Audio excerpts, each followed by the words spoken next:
And good morning, good afternoon, and good day to each one of you on stream already. Sergeant Potato and Smooth Flying, hello. Anthony, what a blast from the past. You can say that again. Carl and Chris, Dusfor, and whoever else wants to join us. These are the guys on Discord with us already. I feel kind of like a fish out of water with this plane. I have not flown it much in X-Plane 11. My back in the days, lots of flying with this was done in X-Plane 10. So don't laugh at me, laugh with me, and we'll just take it as it comes. If it works, it works. If it doesn't, I'll go back and practice, and then we'll try another stream sometime. But anyway, welcome, guys. We're gonna go. So this is the latest version 1.3 of this aircraft, and as Anthony said, blast from the past. This airline does not exist anymore. It's gone tata bye bye, and this whole color scheme just doesn't exist anymore. But for nostalgic reasons, and this being an old aircraft, we're going to fly it with pride. Sergeant Potato, there's nothing to getting Zebo 3.42 to work. You delete the mess you made, you download the latest one, you extract the complete folder with all the complete name in it into the aircraft folder. You go and rename that folder so it is called B737-800X. So you remove that last bit, you start up X-Plane and you go fly. It's 3 steps. If it doesn't work, my friend, then you did something horribly wrong, and I wouldn't even know where to start, what it could be. But we can look at it later if you really need help. But that's how easy it's supposed to be. So let's quickly go through this preferences. Did we set everything here? Yeah, I see we've now got an AVI-tab. Awesome. Sergeant Potato, don't be sad, my friend. We need to find out what it is. We'll work through it with you. Don't let your heart be troubled. I just don't know exactly what it could be because that's actually how simple it's supposed to be. Joshua, welcome. Aircraft has winglets. No, we'll fly it without winglets.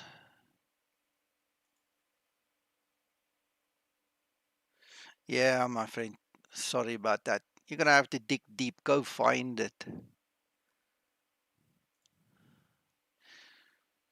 All right. Okay. So I'm going to pre-file this on iVeo quickly because we have got guys who want to fly on iVeo.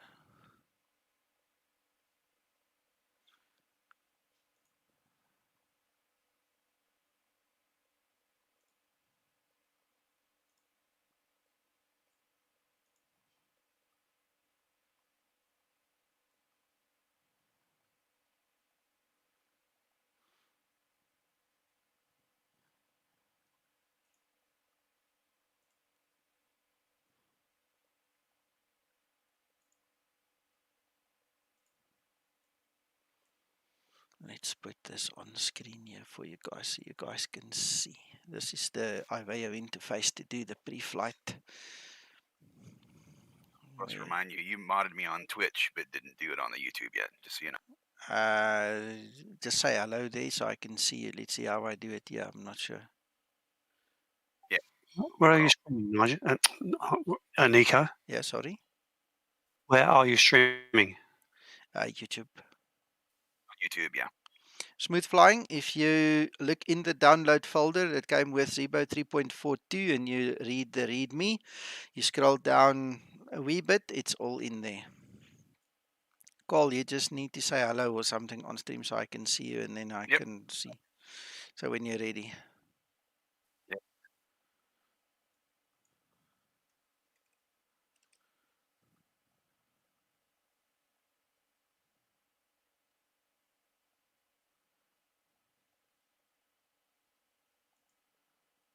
There it went. There you go, brother. All good. Perfect.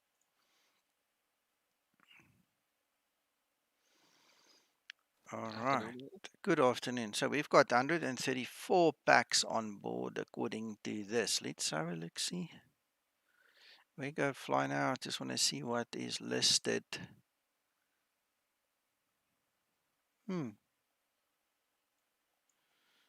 Very interesting. I only got 128 from SimBrief, so we're going to change that. All right, let's submit that flight plan.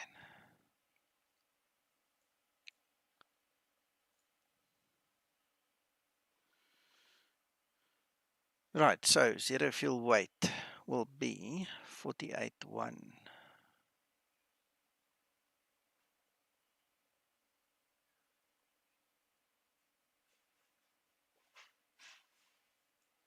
Something like that. Fuel.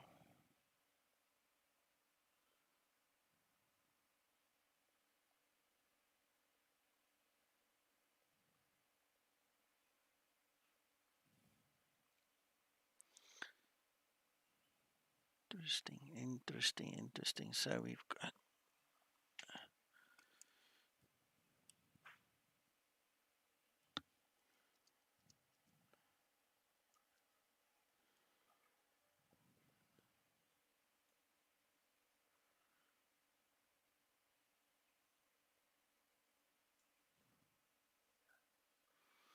how do you get it just that little bit more? I don't know, something like that.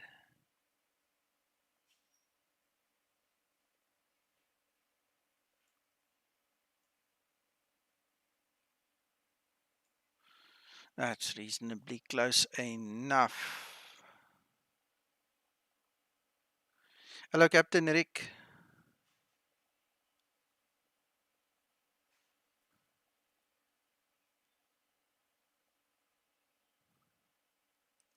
Thank you, Cole. Thank you for helping out with that query. Would anyone mind answering a quick question for? Please ask. When I installed X-Plane about 2 weeks ago, it automatically put it on the desktop. It shouldn't make a difference if I move it over to my D drive on my SSD. Does not matter at all. Ah, Just cut it and move it. cool. I was worried about screwing up registries and things, but I don't think X-Plane dabbles too. Sergeant Potato, I think Carl is just trying to help you, eh? So don't get offended, please. We're all trying to help you. The bottom line is we want to get you in the air and, you know, we'll get it going. Just hang in there. Stay calm. Right, so now we're going to say apply changes.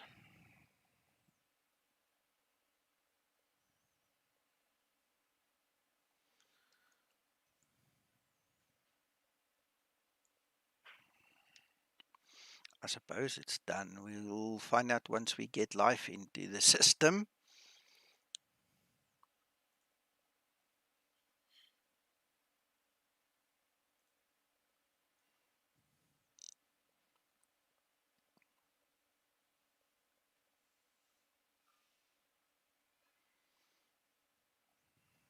Okay, so this is where my product knowledge is limited because according to what I see here, we've got a refueling thing we need to do as well. So I don't know.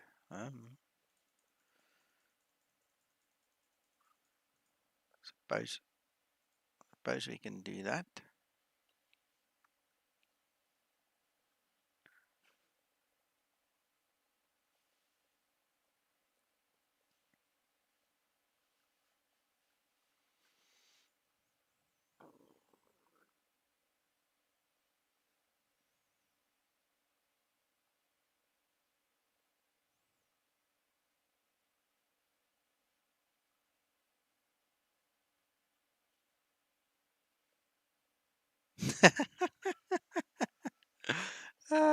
Sergeant Potato. That's why we have things like AnyDesk and Team Viewer and all these fancy remote things. There's nothing we can technically not do remotely anymore except physical work, you know. So there's always an answer. Well, it looks like it's still refueling, so I don't want to interrupt it.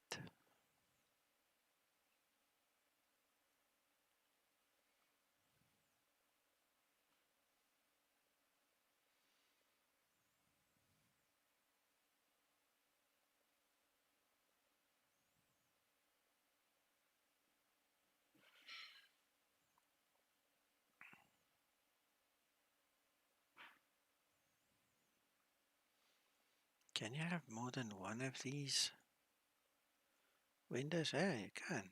Okay, bonus.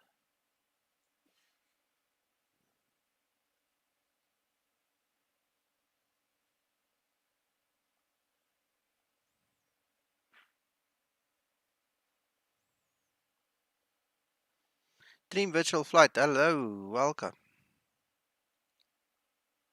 Thank you, sir. I hope so. I hope it will.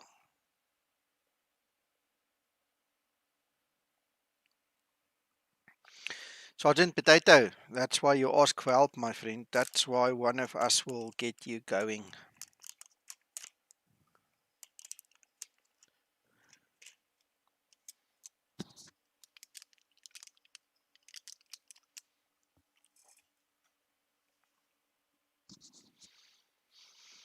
Dreamflight Virtual, yes, of course I do.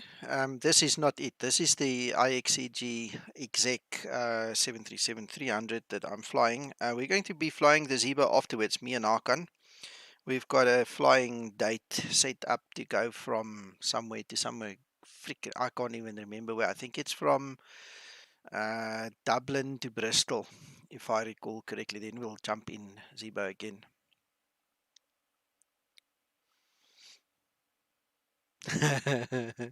Sergeant Potato, don't worry, we got you back. We leave nobody behind. All right, okay, so it seems this is all done. I can close this one. We've got a trim of 4.4 units there. This seems to be okay-ish. I don't know what else we need to do. That was ground services. We've got the GPU running. Apparently the doors don't work yet. So under cabin, nah, nothing to do there. All right, then we basically at the point where we can start clicking and seeing where we can hide and break or move things. I see we've got a nice new EFB. So yeah. Sergeant Potato, if you are on Discord, come talk to us here. Let us help you. The next step would be I'm going to refer you to Matthias, the creator of the updater, because then he needs to take over some support there. Good friend of mine already over the period that we've worked together on this. So don't be afraid. Don't be afraid. We're gonna sort you out. Good stuff. Let's see. There's a battery switch. I've got the emergency exits. Ground power. Okay, so some of them. Yes, Alipay. Yeah, this is 1.3 of the IXEG. Dream Virtual on my system between 5 and 10 FPS difference. The difference isn't so much in the frames per second, it's in the resources that's not wasted. So don't worry too much about the FPS. It's just going to run much smoother with, allowing smaller and older generation VGA cards to handle it better.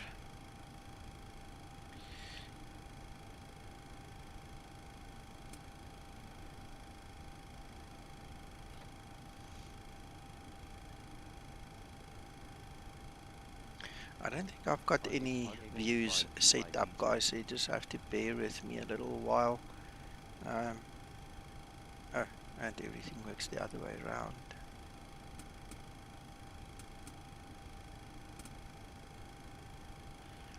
Right, 7 minutes.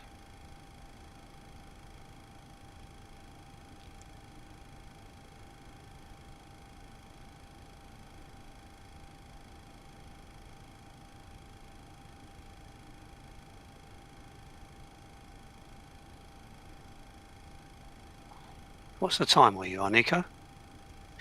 Real time, it's 1:47 p.m. here.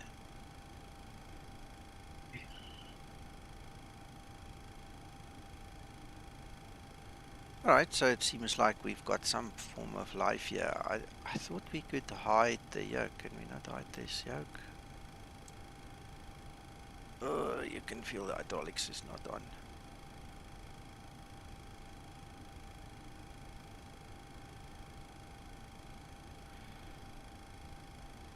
Hello, Uncle John.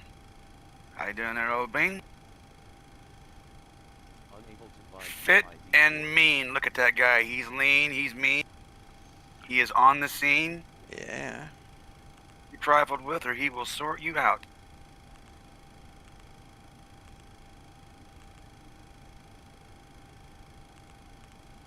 I heard on the internet, and this is just a rumor, that one time someone made Uncle John mad, and he actually stabbed that guy in the face with a soldering iron. Is it? Wow. He's actually shaking his head, yes. Ah, my soul. Yeah, I suppose he was in a state of flux. Mm. Guy running away, he had the flux, the bloody flux, I'll tell you that.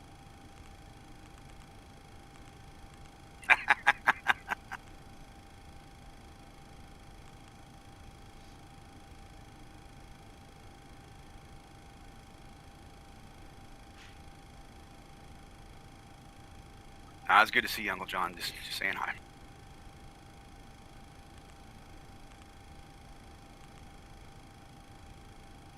Now, do you find this FMC challenging here, or do you like that it's older and has that kind of simple interface? Carl, it's a question of, I feel like a fish out of water. I'm home, but I'm not home, kind of a thing. I don't know. It's strange, you know. I'm going on memory here. We'll see if we get it to work. I have a lot of respect for the older airline guys that were doing like the SIVA stuff with INS. Oh yeah. You know, way before we had FMCs.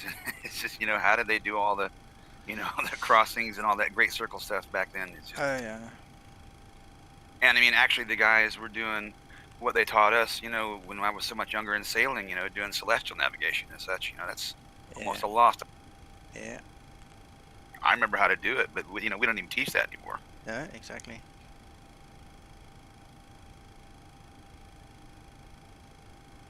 Sergeant Potato, yeah, I don't know, man. I don't know.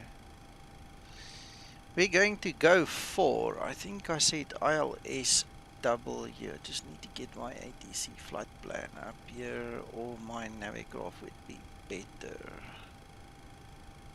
Sorry, Potato, sometimes it does take a little bit longer with Fmod.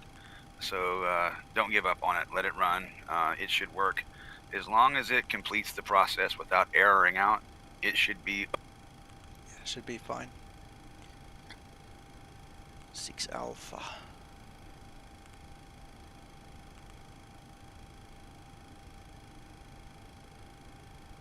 That's why I like using the installer, even though I know how to do it manually, because it, you know, if it has any kind of error condition, it gives enough logging and stuff to tell you, oh, here's the problem. Where if you do it manually, usually there's not enough information. You just kind of have to go and poke around and figure. Yeah.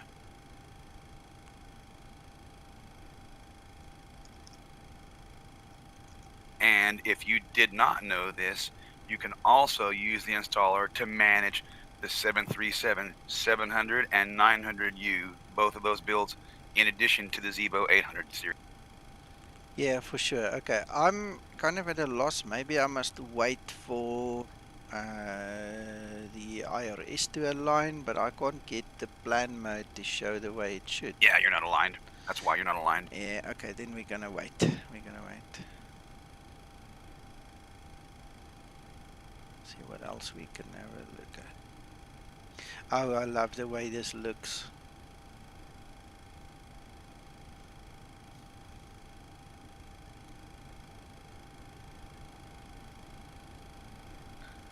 I have a problem. I've only got European servers. So now where do I go? Well, if you connect, it's irrelevant because they will make sure the data gets here. So don't let that put you off. Was that for me, Nico? Yes. Yeah, don't worry about servers. They worldwide. You just click the closest one to you. Okay.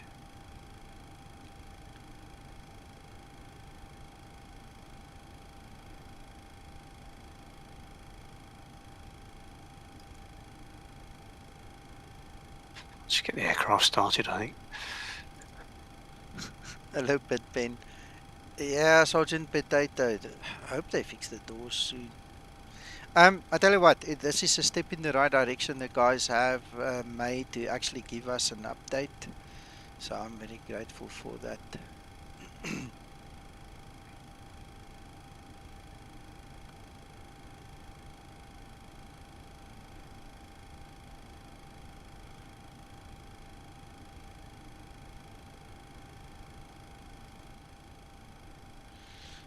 Right, let's set up all the rest while we're waiting. 1014. Oops.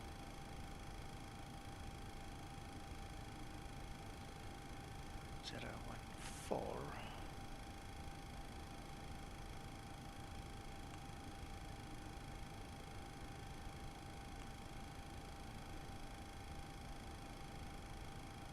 Uncle John, I should tell you that here in a few hours, my wife is going to start preparing a late brunch, and we are going to have bubble. Bubble and what? Bubble and squeak. Bubble and squeak. What on earth is that? Oh, you have that in the States, dear. You do when you have a good wife. Well, It is the best practical use of the best leftovers, sir. That's true. Absolutely. My wife loves it. Slightly burnt. Yeah, there you go.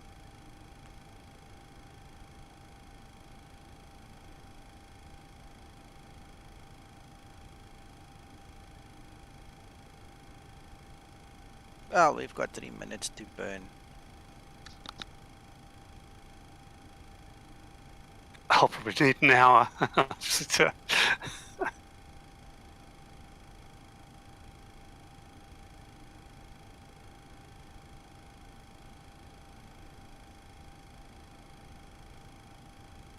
First hurdle, my route works.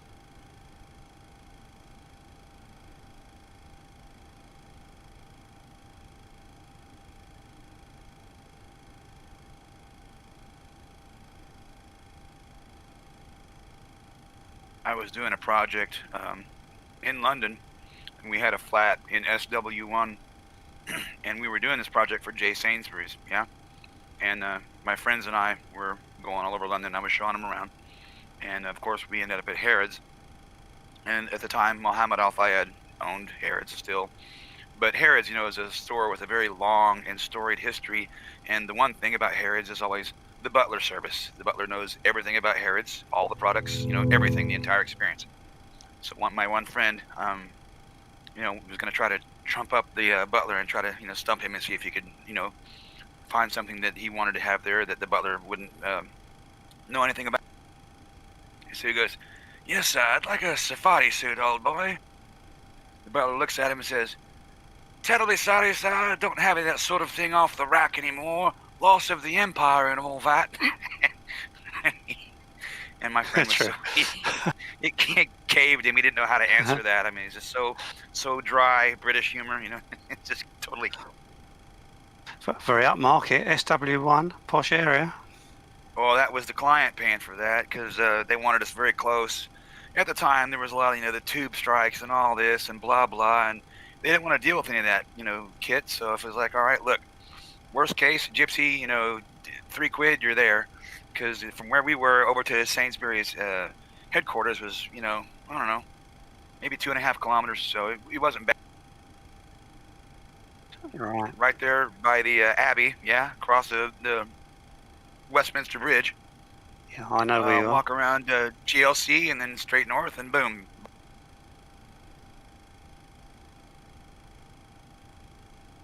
And we'd spend the evenings over there in the King's Garderobe or, you know, anywhere on the East End getting a proper.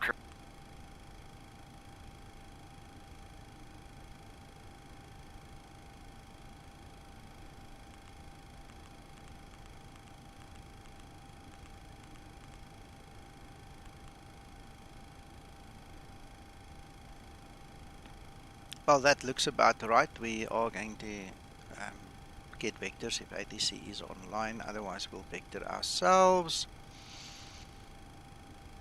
Yeah, thank you, Sergeant. I did notice that. I was just munching my last cracker here this side quickly. Then I got going.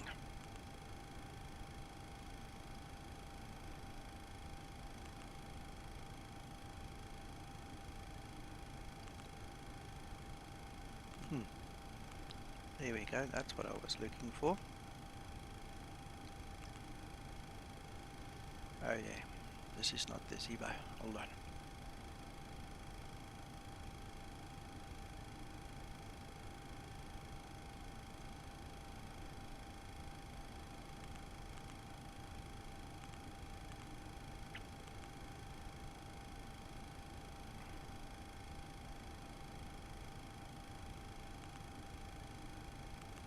You know, you say that place at SW1 was expensive, but they were at first putting us up at the Marriott there at the county hall, and that was far more expensive to have the team there than it was to get us about 5 or 6 of us to share a flat.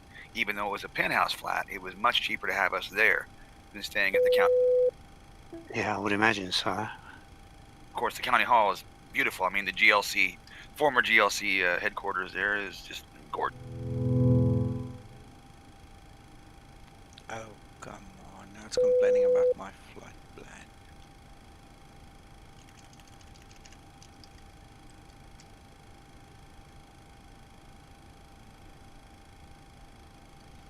Wrong call sign. Okay, alright, alright. There we go. Now the flight plan is correct. I've just used my own call sign so I can recognise it straight away. So hopefully they accept that.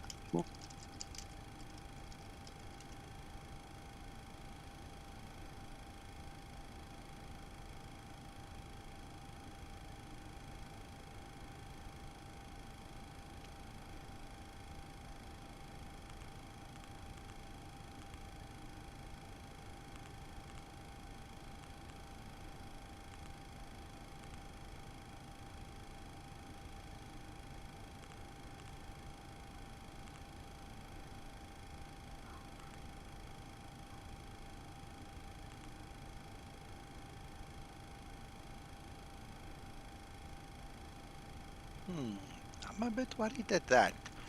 My N1 seems a bit low. This is a short freaking runway. I think what I'll do is I'll take flaps 10 to compensate.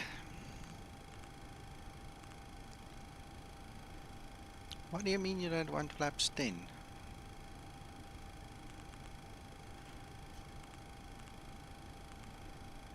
Flaps 15 then, okay.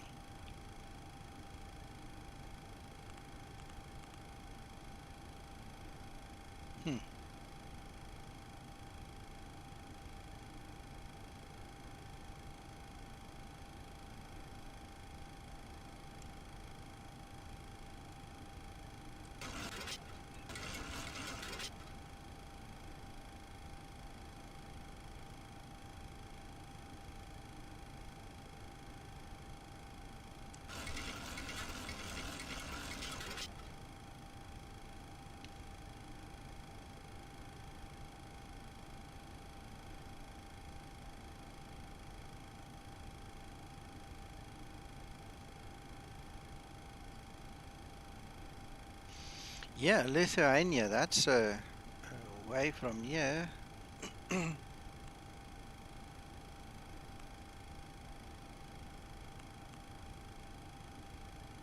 Yeah, Vilnius is gorgeous. That's one of the 3 Baltic states. Latvia, Lithuania, and Estonia. Mm-hmm.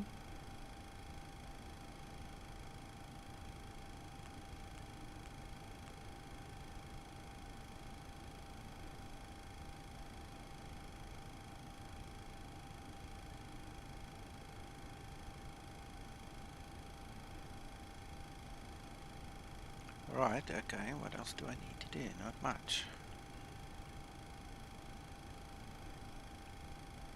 And Vilnius has a very long and storied naval tradition as well.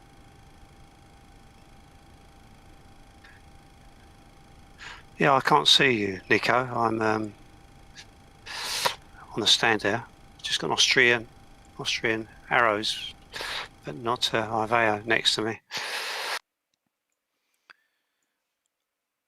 Well, I've got the Austrian guy Are you and I not standing on top of each other? I don't see you. Are you sure you're connected? Because, yeah, if you can see that guy, then obviously you must be, but it's strange. Yeah, I'm to the right of him. Okay. Weird. As you look from behind. Yeah, gotcha. So you'll be closer to me then. Wow. No idea. Your MTL's installed correctly? Up to date? What's?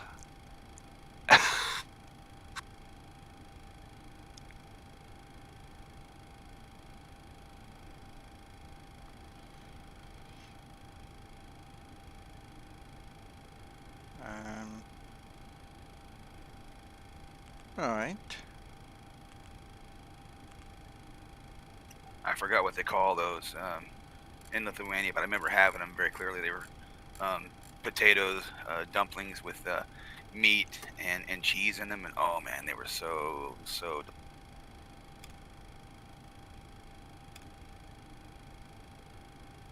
That was like the best meal I had when I was at Vilnius. And that girl that was serving us, man, she was just as gorgeous as they get.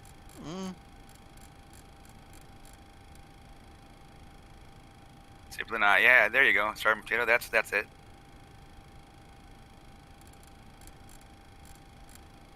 Ballarat, what do you mean? How do you get a window view? You mean something like in this? the back cabin. Yeah, probably. I don't know if it actually supports that. Does it? Oh, it does. Never knew that. Okay, well, I've got X camera, right? So all I would do is I would go in with a big struggle, as you can see. Go and position myself and just save a view.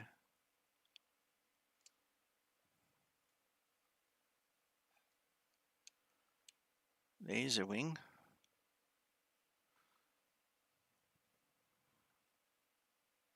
That's the thing about X-Plane. It has such an awesome just default camera view system. I don't know it at not even, all. I don't know it at all, Carl. I'm using X camera. I mean, yeah, you just hit Control and then a numpad number 0, 1, 2, 3, 4, 5, 6, 7, 8, 9, and that saves the view. So do like Nico's doing here, and then position yourself wherever you want it, and then you hit like left control or right control works as well, and then a number on the number pad, and that saves the view on that number, so you can have up to 10 different views within it. Awesome. Right, again, this is not the Zibo, so that will not arm now. We can now go to RTO. Don't know if that will arm. Yeah, that arms. Subtle little differences.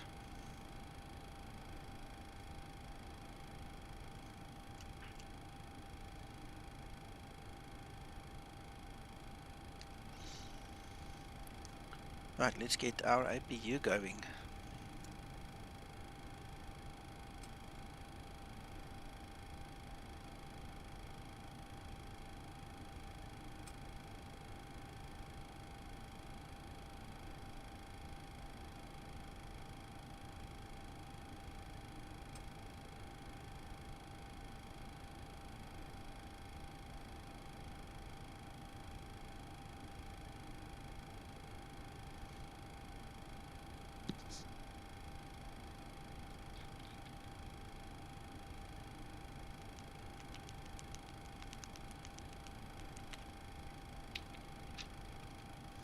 Nico, one question, just short.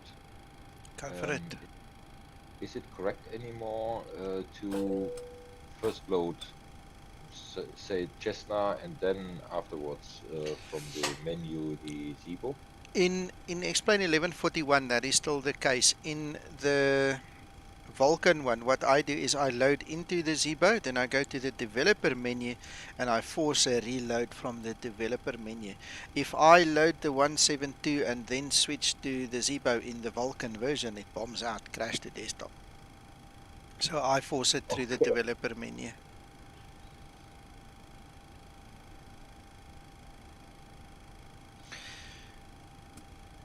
Right, so we've got hydraulics going. Let's see. Oh yeah, much better. Wow. Wow, they really modeled that very well without the hydraulics there.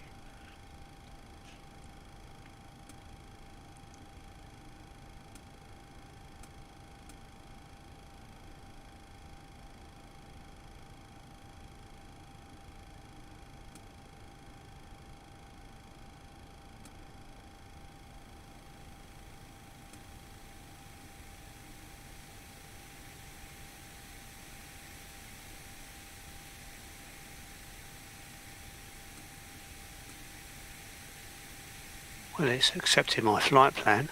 I've asked the ATIS and it's just told me the flight plan is pre-filed. Okay. I have another dumb question for somebody who might be more clever than I am. Why is my AVI tab off? Is there an on-off switch in this thing? There is on the left-hand side. Should be a little button there on the left of the tablet, is it not? Not this one.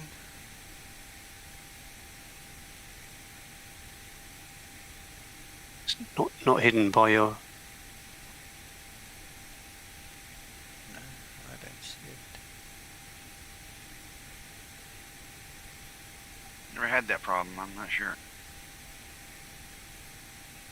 It's not hidden amongst the white casing that you've got, is it? It's just level in the sensor. I don't see it.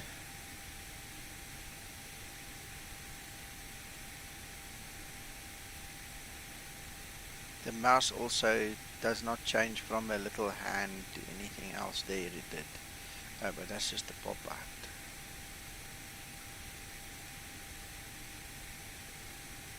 No, that's not what we wanted. Maps. Probably from the menu. Yeah, I don't know. We'll check now. Alright, let's go. Let's see. Sorting potatoes is top right somewhere.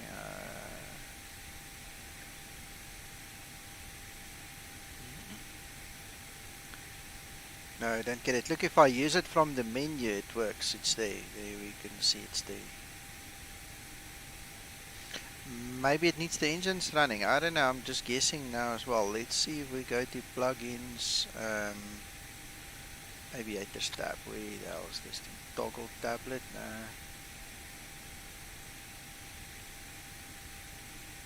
No, we just discussed that, but I'll gladly repeat it for you. In Explain 1141, yes. In the Vulkan version, please reload it via the developer menu. If you go to the very top, it's got the developer menu there.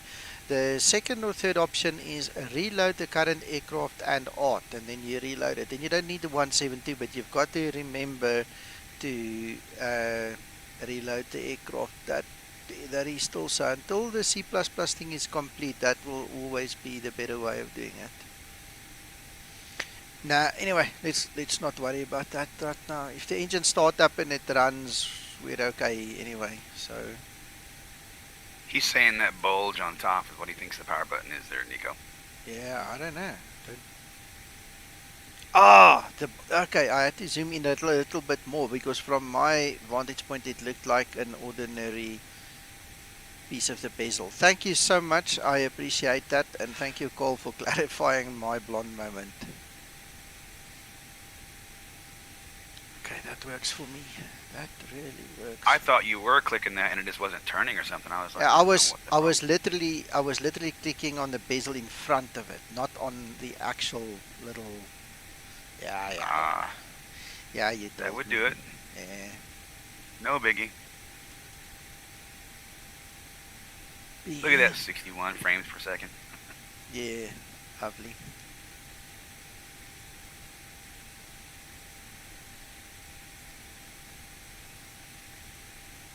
Right, so that makes me feel more comfortable. The cables are not fixed under the MCP. Nope, they're still broken. I mean, that's part of the game. I think part of the nostalgia and everything. You know, for the old time's sake. Okay, Yep, so that's old school. yeah, let's look through what else did we do or not do. Everything is here. We can probably call better pushback now. Get going. Beacon light is on. On a jet like this, the biggest thing with those cables, are they working? Great. Leave them alone. Yeah.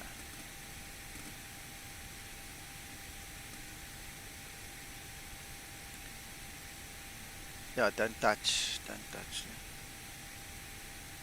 The last couple of times I sat in the jump seat, where the airline I worked for, it was so funny. We were discussing the rattles.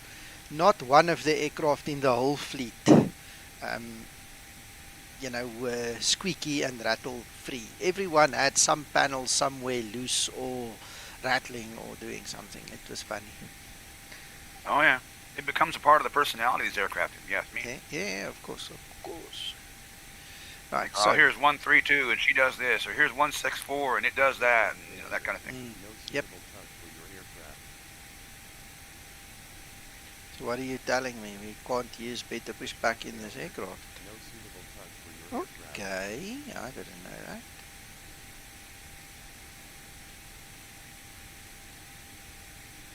Nose left. Yeah, I think so. Let's see if we have any ATC. I don't want to irk anybody again. Is that another Vulcan bug, or is it just with the IXEG? I think it's with the IXEG. This is not Vulcan, by the way. This is X-Plane 1141. Oh, okay. Yeah. I did not know that. Yep.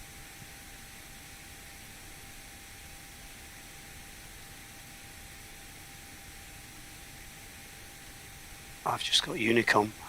Yeah, me too. Right, well, let's let go of this. Oh, you know what I did not set up, or I might have.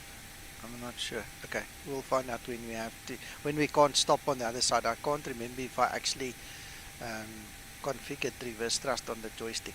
We'll see when we get there.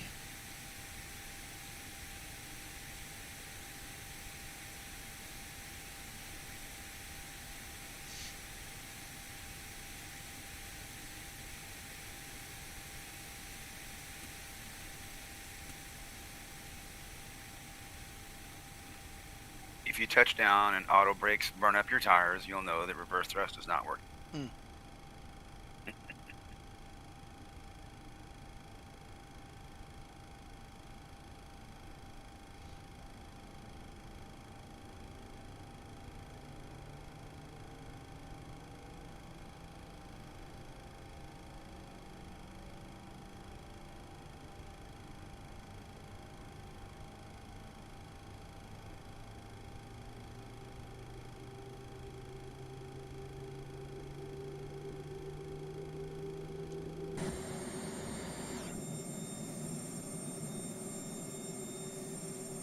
Well, I don't know when he's going to start the turn there, but it looks like he really wants to push me. I'm not sure if I have to do anything. Do I have to do anything?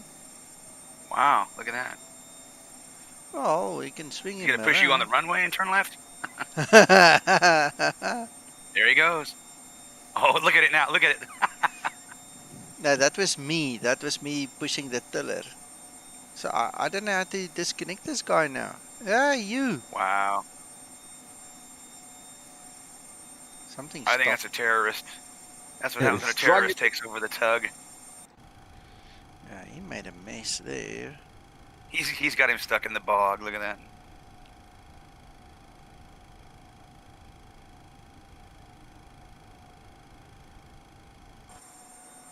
And now he's just disappeared. Typical. Typical. Makes a mess, runs away. Contractor. Yeah, you see.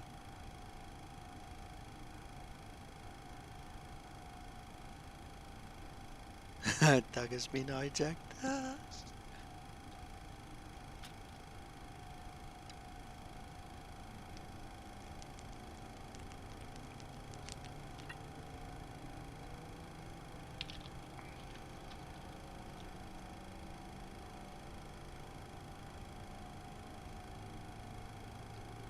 I'm not. My flaps aren't working. Is there any reason in the initial setup that would stop that, Nico?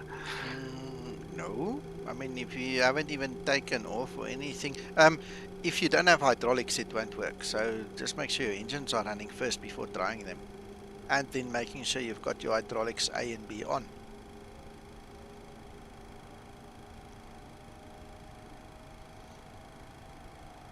And that you didn't land on your engines and destroy your accessory gearboxes on your CFM 56s like that Pakistani International Airways flight the other. Yeah, shame. That's what happened to them, I think.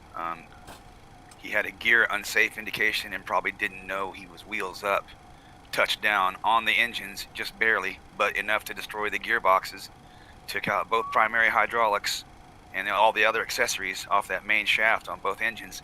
Wow. Both engines fail, and all he's got is the rat out trying to make hydraulic and a little bit of electrical power for him, and you know, with no thrust on the go. Yeah, it's a bad situation. Yeah.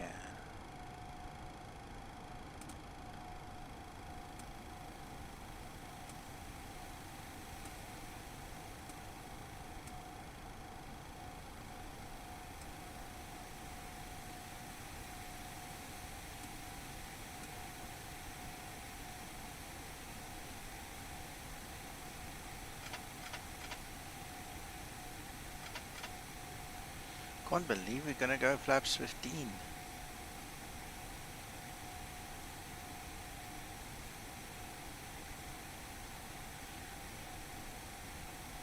Sergeant Potato, that's weird, man. Hello, Virtual Skycheck. Hello, Christer.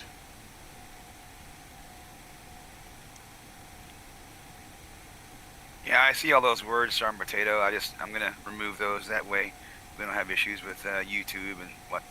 Yes, please.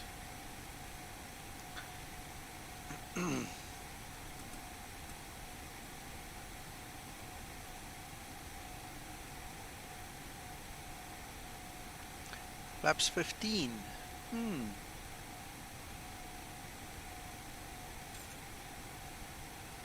No, you're fine. It's about making sure that the channel content is not in a situation where it'll get demonetized or scrutinized for mod action from YouTube by having categorization or other problems.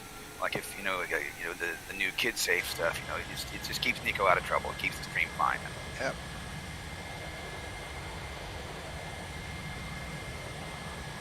Yeah, working engine started. Yeah. So that's what it must have been. This silly Billy that pushed me onto the grass here. The moment we get onto the actual tar, it's gonna speed up. You're gonna go flying. With a tug for that. Oh, that tug pushed me right onto the grass here. Christer. Really? Yeah, Christer, I've had this aircraft for a long, long time. I just haven't really flown it. And this morning I just thought, now that it's been updated completely again, this is the latest update on it, I really want to fly it. So there we go. We're going to try it.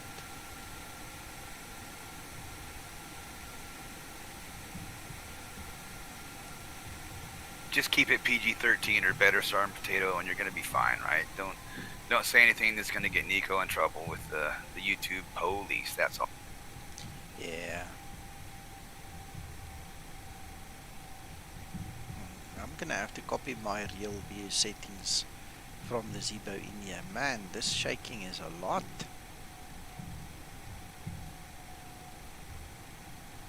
Or as Uncle John would say, Sergeant Potato, mind how you go. Yeah. Yeah. I can see you, Nico. You're in front of me, half buried, mind, into the ground, but you're there. Oh, So that's I didn't have a probably. proper connection. Oh, no, that's probably why we've got the issues. You're gonna have to reload your MTLs or something, because it's supposed to put both of us on the same level. That's probably why I can't see you. You're under the ground. That's why. I could be. Yeah. Well, I think I've just connected properly, to be honest with you. So I might be there next time you have a look. Let's have a look. Ladies. There you go. There you are. Yeah, wonderful. Welcome. That's half the battle. I tell you, this is nerve-wracking. How How No. weird. No. There you are. Look at that. Yeah. Your captain is speaking right now. Yes, Captain Hakan. Hello, Hakan. Hello, Reggie. I just arrived at the end of your streaming, sir. We're only Merhaba. starting. We're only starting. It's on the Turkey. Yes, sir. Merhaba. Okay.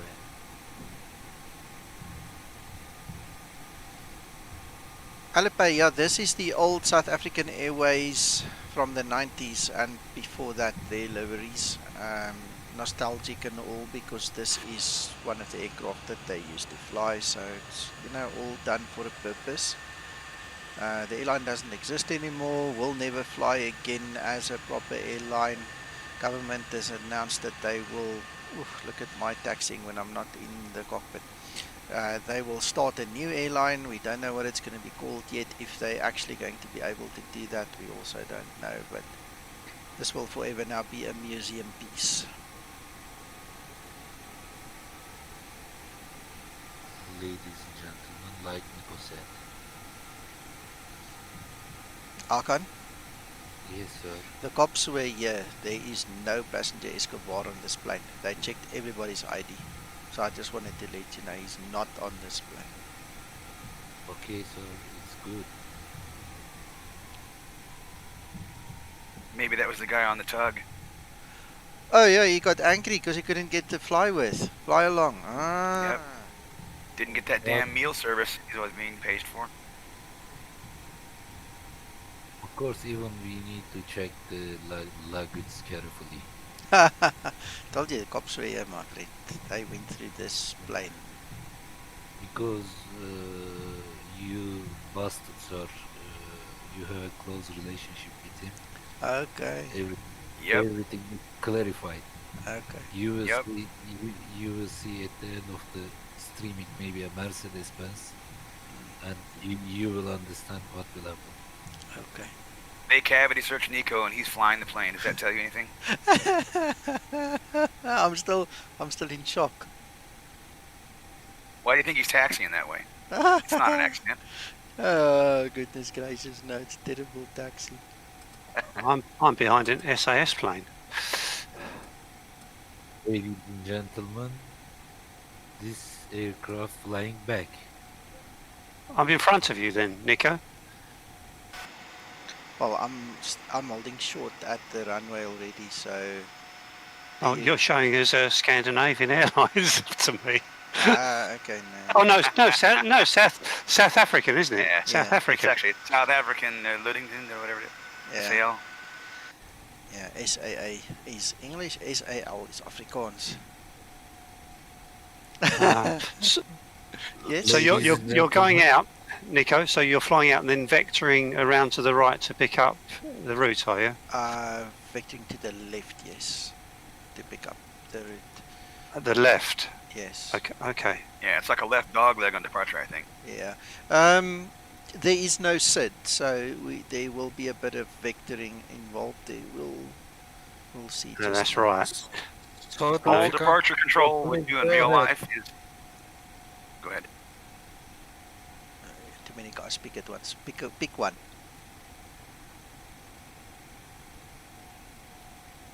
All departure control would do in real life is get you climbing, turn you 30 degrees or more off the runway center line, and then have you go direct to the first waypoint.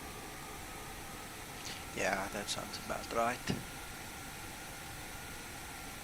Because that's what they use for non-radar separation is a minimum of 30 degrees angular separation or 2 minutes of time. And that way they always have that. So when there's no SID, they would absolutely do that as it. Yeah. Steve Mitchell, it is not possible to use a joystick key on TeamSpeak 2. You have to have a keyboard key, and I've set up a keyboard key for that purpose. Right, so I'm going to push it a little bit, and then we're going to go Toga. Let's see if we can fly this aircraft. Here kind of light. This thing should climb like a homesick angel. I don't know, but I don't like this shaking. Damn it. Wow, this is a real view doing it. I need to set up a better profile.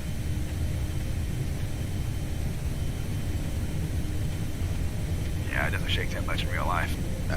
If it does, you have a big concern. No, for sure, for sure. I'm waiting for the call-outs. There aren't any call-outs. Woo! There we go. We are airborne. Earthquake, earthquake.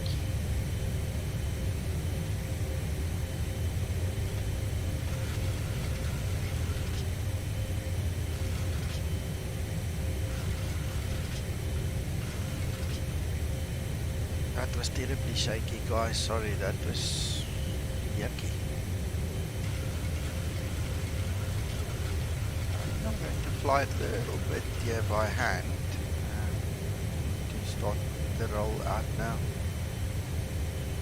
It was very short. This runway at Port Elizabeth is very short, guys. It's not your friend. That's why we did a flaps 15 takeoff, because otherwise no way you're going to get off here. It's not like the Zibo where I can do the special procedure where I can actually, you know what, I need to decide whether I want to fly the flight director or whether I want to fly the ND. I better fly the ND, that's the better one. In the Zibo, you've got this bleeds off takeoff configuration that you can go into and you can actually fly with. So, yeah, I suppose you can do it with this one too. I just didn't think about it, but that's why flaps 15 became, you know, an issue.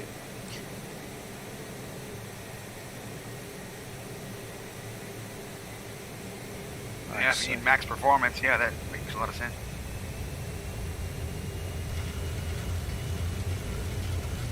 Yeah. I see them do that like at Burbank and things like that when they're, you know, higher density altitudes and they're loaded up and they want to get off that runway with, you know, as much margin as they can get. Yeah, and I've got my gear down. Goodness gracious me. Oh, the excitement of flying a new plane that you haven't flown in a while is crazy. That sounds... Sorry? That Okay. sounds... Reggie, you said that sounds and then I couldn't hear you.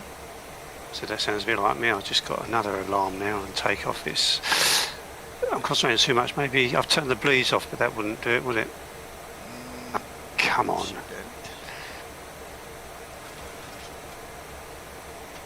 Takeoff alarms usually flaps or trim. I'll check the trim takeoff again. config. Check your takeoff config. That's usually what the alarm is. Yeah.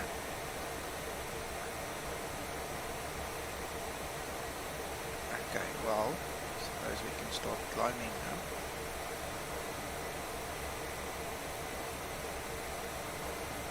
Was it leading edge devices or flaps or trim out of more than, I think, 5 degrees?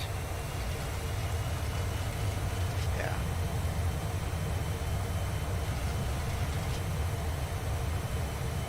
The other thing which I absolutely forgot is they said that we must run the experimental flight model with this aircraft, and because we don't use it in the Zibo, I never switched it on.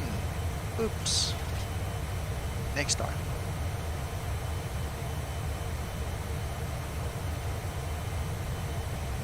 I wonder why they do that. I wonder if they're using like the new changes here, or if that's just always what the IXEG wants. I don't remember. I haven't flown it. The what call? Sorry? Does the IXEG always want that, or is it something with this newest build? I haven't flown it so long. I honestly don't know. I can't remember either.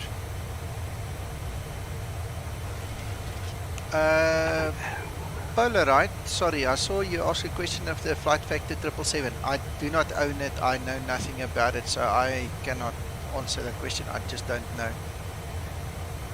It's the latest update which is dealing with the ground pattern.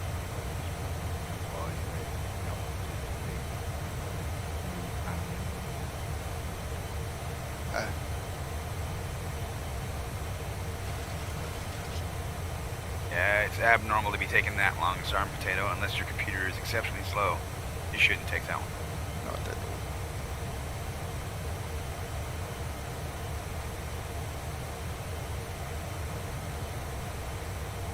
just do like Nico says, come into the Discord, and Nico will get you set up, or someone else with Matthias, who actually wrote that. He's a Slavbox. He will get that sorted out. I promise you, he has that well under control. Absolutely.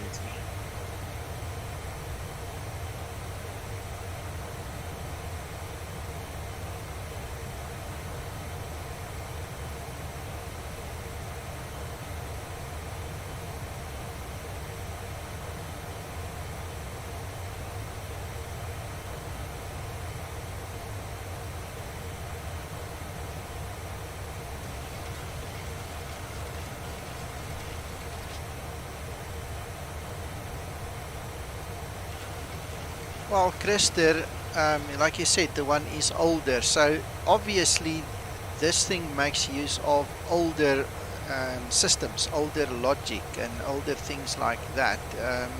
It's still a Boeing. This is where the whole Boeing revolution started, so you're going to see a lot of similarities, but in essence, you know, lights are different, for instance. Lights are different.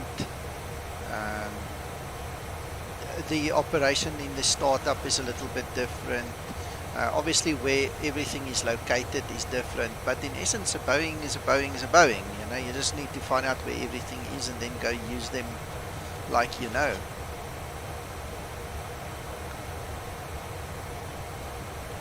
Other than the steam gauges and some of those inputs, 737 especially is the same rough layout in every build from beginning until now.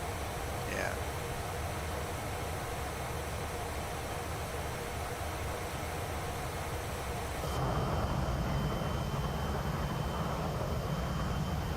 That is one of the big reasons, just so you know, why airlines like Southwest Airlines, that want to standardize on the 737. They do that because the training path is much smaller, learning curve is far smaller, and the efficiencies learned from flying one model to the other are gained through the years and having that type rating, so that way you're only taking what we call delta training, which is just the small differences in the particular model that you're moving from and to.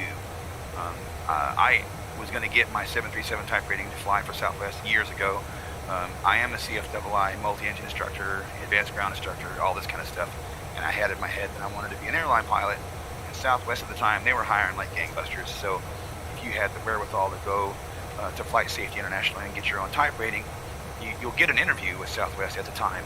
And so yeah, I was all set to do all that, and I just reconsidered when I found out about, you know, some of the details of probation pay and stuff, and God bless the guys that can do it, but I had a wife and kids at that point, and I just could not fathom the next 2 to 3 years on $22,000 or $28,000 pay with a wife and 3 kids. Yeah, that's tough. Christer, to answer your question, there's 2 parts to the question. Yes, you should be able to, but this is the second part to the answer. You're going to have to just change the startup procedure a little bit, the lights, how you use the lights, and that's about it. And then obviously you need to find where everything is located, but in essence you should be able to use your Zibo knowledge to fly this aircraft. It should not be that much of a difference. It's literally startup, lights, and just where these things are. The rest, I mean, you can look, everything is exactly in the same place. You know, you've got steam gauges and little needles instead of, you know, electronic switches and outputs and stuff, but you should be. The performance is a little bit different because you're dealing with older engines, so it shouldn't be that much different, but again, subtle things. Thanks, Hooksters. Yeah, this livery was made for this plane. I don't know what the problem was, but I went, hand flew it, and I've just picked up autopilot now, so I'm on my way, whatever. Good I couldn't stuff. start again. Good stuff. No, it's fine. You did well. That is a nice livery, I gotta say. Yeah, I love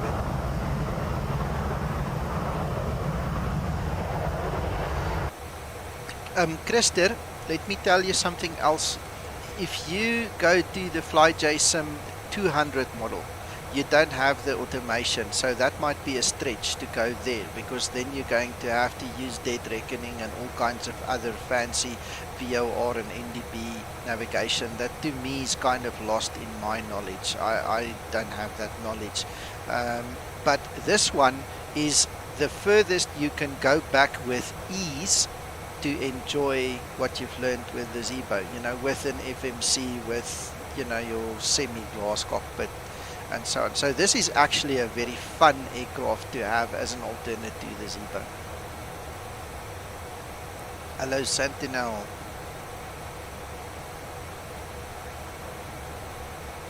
Yeah, I think this and the rotate MD-80, the same sort of concept where you can have that FMC navigation without requiring that VOR to be. Yeah. I was watching Jorge the other day fly that 200, and he was giving us like an introductory training session with it. Oh yeah, I can show you how to fly it. It's not hard. It's just tedious when you're used to doing this kind of flying. You know, it's a little bit more of a pain to have to stop, and you tune in to VORs, right? You have to stop, you identify it, you tune it in, you hit pick a radial, and you stop, and then you pick the other one, you identify it, and then you've triangulated your position. Yeah, you know your speed. And so now you say, I'm gonna. If you don't know the next intersection, you want to say I'm gonna proceed direct here. You know, which is it's either VOR or whatever, and you just tune the radios to see how you're tracking, and you know, especially if it's a VOR DME, you know that at a given distance, being a DME, that it takes so long to traverse between a radial at a given speed. So if you maintain an arc, for example, at 20 DME, and you're flying 300 knots, you want to be able to time it, how long it takes you to go from one radial to the next. You know, that's how they taught us, for example, in the military flying fighters. So if you're at 20 DME versus 50 DME, going from 300 knots to 500 knots at 50 DME, how long it takes you to go from radial to radial to radial as you're circumnavigating, you know, that one, or orbiting that one VOR you're locked onto, or the case of TACAN. That's exactly what my buddy told us the other day, and he was actually demonstrating it to us. But like you said, it's tedious. What I think is you need to have the aptitude for it. You need to have the desire to want to do it. Otherwise, it's just going to frustrate you.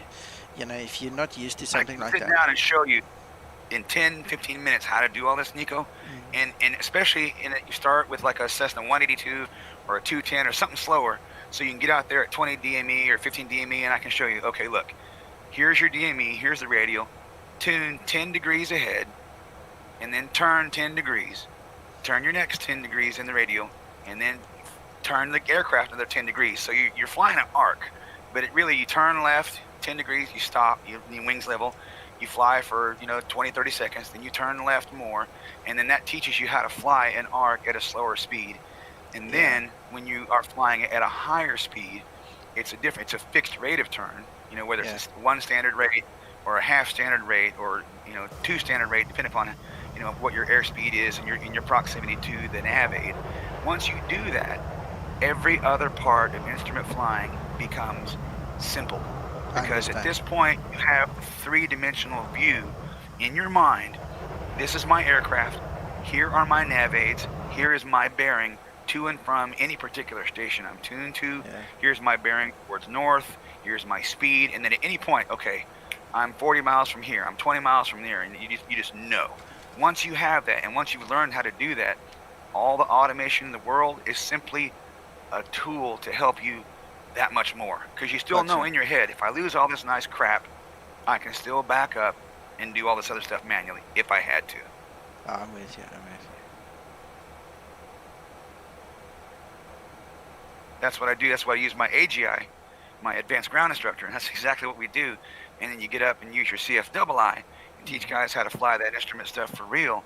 And when you start seeing the students, I used to love that. When you start seeing guys, you see the buttons in their mind, you start pushing their own buttons, and the things start clicking. Oh, now I know how to do that. Now I know what he was saying. Tune this and then turn and so and so. And it's so awesome seeing students learn how to fly that, and they learn their own situational awareness. And it's something that once you see it as an instructor, it's very, very gratifying. And once you feel it as a student, especially an instrument student, it gives you a confidence that it's very hard to articulate, because once you're a pilot and you're learning how to fly instruments, you already know how to keep the shiny side up and the dirty side down and all that kind of stuff, right? Yeah. But learning instruments gives you that ability. Okay, now I need to penetrate a cloud deck and get below it and land safely. I need to do that without hurting the aircraft or hurting someone on the ground or whatever. And I want to do it without wasting a bunch of fuel or causing a problem. So that's the whole point of instrument training, is to be able to transition weather, reduce visibility, or other things safely, and keep yourself oriented to person, place, and time. Carl, we're gonna have to revisit this thing at some point in time. We'll talk. I'd love to. I'd be happy to do this anytime you want to on stream, or anytime you want. Cool. Well, this bird seems to be doing what it's supposed to be doing. I'm feeling a bit sad that I never enabled the experimental flight model, but we'll do that on the next episode of Flying the IXEG. Yeah, I really wonder what it does or what it buys you. I'm really curious now. I'm gonna have to go look that up. Yeah, it's in the release notes. I noticed that they said they say this one will work, if you don't have it on, but the other one is better. But that's the amount of information they gave me that I know of right now. I wonder, McTrying, do you think it's using a more polished flight model? Yeah, or do you? It was to do with the ground handling side of things. Remember to do with like the effect of crosswind close to the ground and stuff like this, I think. Oh, like when you have a quartering tailwind and how to apply the flight controls to keep it when you're oriented properly. And also, I'm not certain.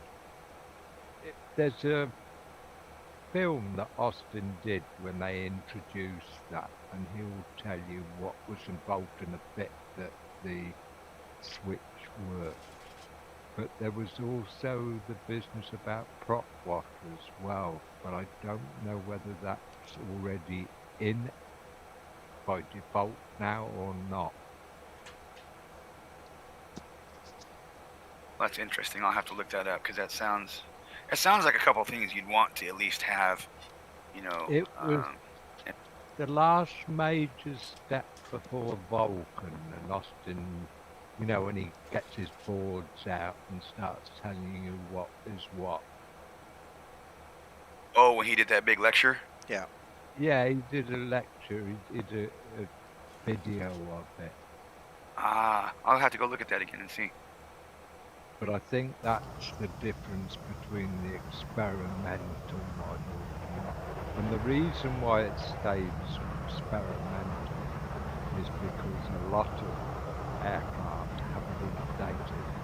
So if you fly an aircraft that says it's been modded and requires experimental, that's the difference. Oh, I remember now. He was talking about like P factor and torque effect in the props and that kind of stuff. Yeah, spiraling, slipstream, and all that. Yeah, that makes perfect sense. But I wonder the jets. I have to go back. The ground effect about slowing down wind speeds and stuff like that. Oh, yeah. When you're in ground effect, yeah, that makes perfect sense. I can't remember now, it's so long ago since I watched it, but they were the sort of things that were implemented at the time, weren't they? Yeah, I recall something like that. It was to do, if you remember, there was many questions about the tail draggers handling and things like this, which got him to do experiments and look into all the subject matter a lot more. Reggie.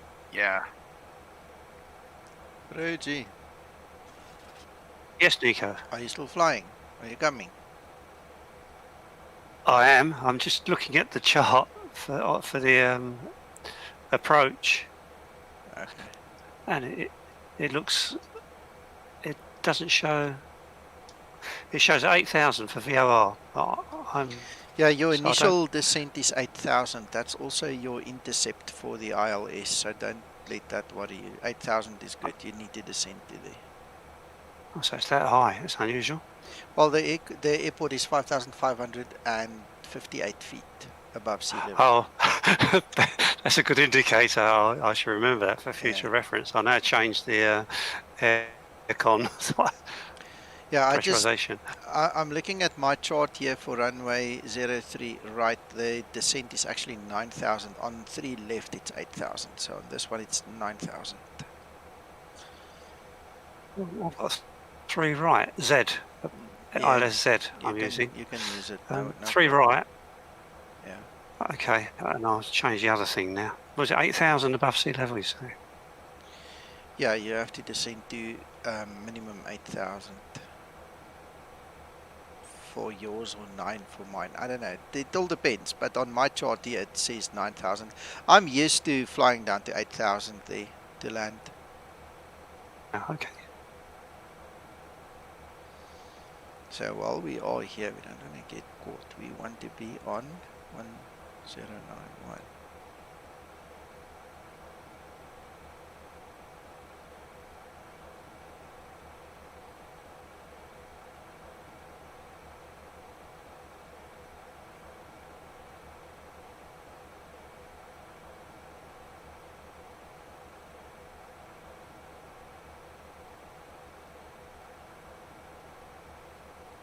So the moral of the story is always check the arrival airport height before you leave, not on the way. Yeah, you get used to checking those things, but you have to use.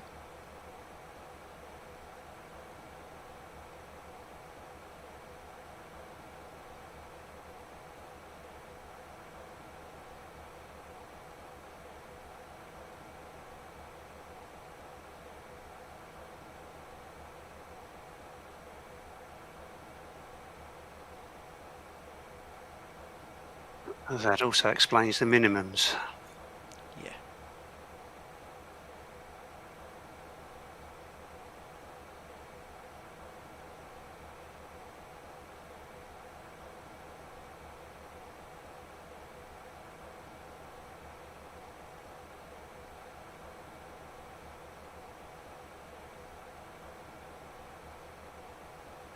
By the way, for everyone thinking, Microsoft Flight Sim is going to come in and just destroy X-Plane or whatever, Microsoft and X-Plane have competed before.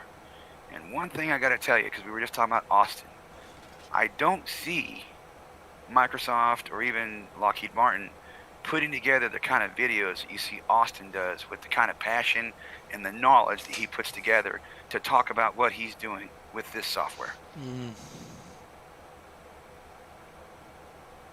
I'm not saying he's perfect. He's not. I think he'd tell you that himself.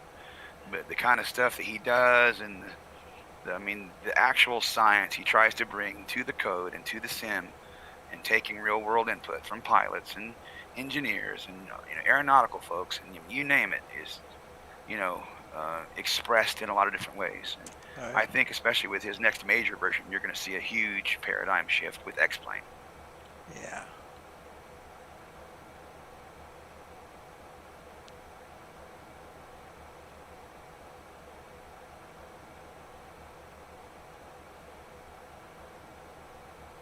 We should hope that he keeps X-Plane that open as it is now, with all the possibilities for the public community. Yeah. Well, look what he's done so far. I mean, even since its beginning, right? He's been very honest and open, both literally and metaphorically speaking. So I think it would be the same kind of vein that he's operating in now for him to continue to do so. I see no reason why he should shut that kind of thing down or become more closed-minded or operationally closed. But I totally agree with what you're saying. Do you get a strange sound through your headphones every now and again, Nico? Like someone playing a transistor radio in a toilet? No. You get to a certain age and, well, no, never mind, sorry. No, you're welcome. Did you hear, Nico? You getting a strange sound through your headphones? Nothing. Echoey So, and you tuned into Unicom? Yeah. How weird.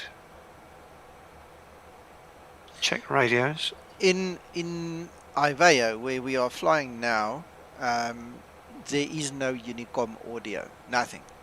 So it won't be a radio thing at all there, because Oh, I there's thought no I channel. Yeah, I thought I read it was messaging somewhere only. Okay, I'm getting really peculiar noise every now and again. It's like hollow radio going in a room in the background somewhere. Peculiar. Is your Very headset strange. wireless or wired? It's wired.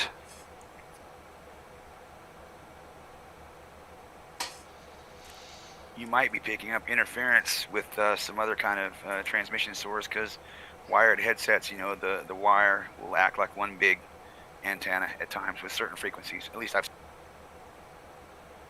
But it's very odd that it does it, you know, while you're in the sim, and you never notice it any other time, unless you only use the headset while you're in.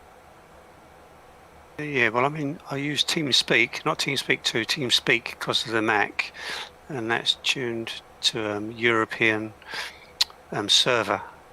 So whether that's something to do with it or not, I really don't know. But anyway, onwards and safely downwards, I hope. Yeah, cheers.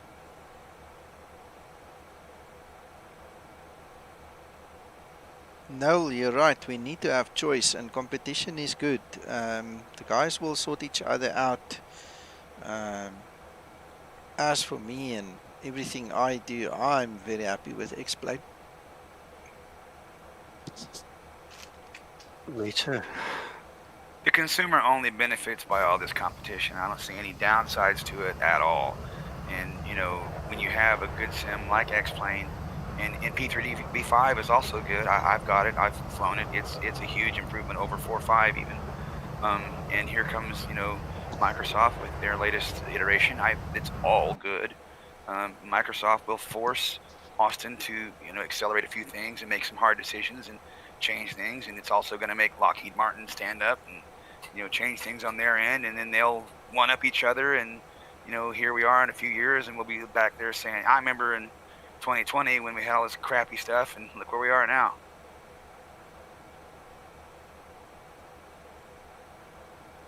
But I will say, traditionally, Microsoft in the gaming department is not comfortable being the leader for long, because if they are not pushed, they don't do well when they're not hunted.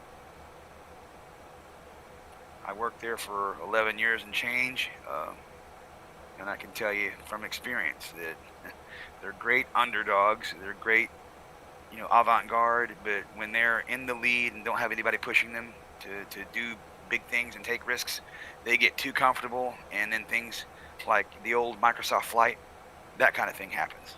That's an example of what I'm talking about, takes over the media.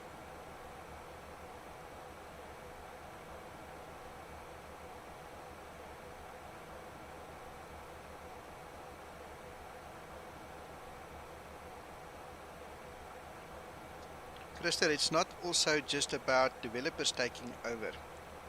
We are sitting in a situation where a lot of new generation flight simmers from all ages, I'm not talking about the people's ages, I'm talking new generation flight simmers who have only recently in the last year or two discovered flight simming. And a lot of these guys are on a financial budget. And the kind of dream that Microsoft sells comes at a premium price. All right. If you look at the minimum requirements, yes, they've got 3 tiers that you can work at: your entry level, your mid range, and top of the range. A lot of the stuff that is, you know, presented at this point in time is high-end stuff. You're not going to get it unless you spend $2,000 or $3,000 on a computer. You will not reach that. And a lot of guys simply don't have the money, the budget to spend on Microsoft. So what do those guys do? They've got to have another option. Now, X-Plane seized a huge section of the market because of the budgetability of having it. It is cheap to buy, awesome to use, and cheap to maintain, compared to cheap to buy, expensive to maintain, expensive to upgrade kind of a thing when you play the Microsoft game. A lot of the new generation guys came to X-Plane because it fit their budget. That's the bottom line. And they're not going to be able to afford to go to top-end Microsoft. And yes, they might get into entry level. So what's the difference between the Microsoft Ortho pictures they have and the ones that X-Plane have? There's going to be no difference. You understand? And then you're going to have something very similar at some point in time in that regard as well. But mark my words, a lot of new generation simmers will never be able to afford what Microsoft is trying to sell. Well, yeah, I would agree with that. I agree. One thing also that's very interesting and I think rewarding about X-Plane's community in particular is that there is a wealth of free aircraft and free scenery and even free tools and utilities that you can use, or even very low cost, any of those things, to make it to where you can have a really good experience for not a lot of money. And if you're the kind of person that, you know, well, I've got some extra dollars in you, well, you can get some very rich scenery or whatever for not a lot of money. So you have everything from, I want to get it free or very, very, you know, inexpensive to, well, here is the latest, greatest, you know, Uber scenery and Uber aircraft and everything in between.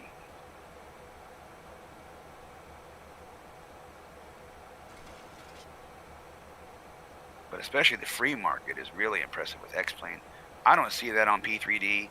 I see very little free, legitimate, not pirated, I mean, free, you know, scenery or aircraft or things like that. I just don't see a lot of that like I do on. Exactly. That is the problem is that it is very hard to create them. The format of this data is totally weird. It's coming from the FSX times where everything was squeezed into binary code and so.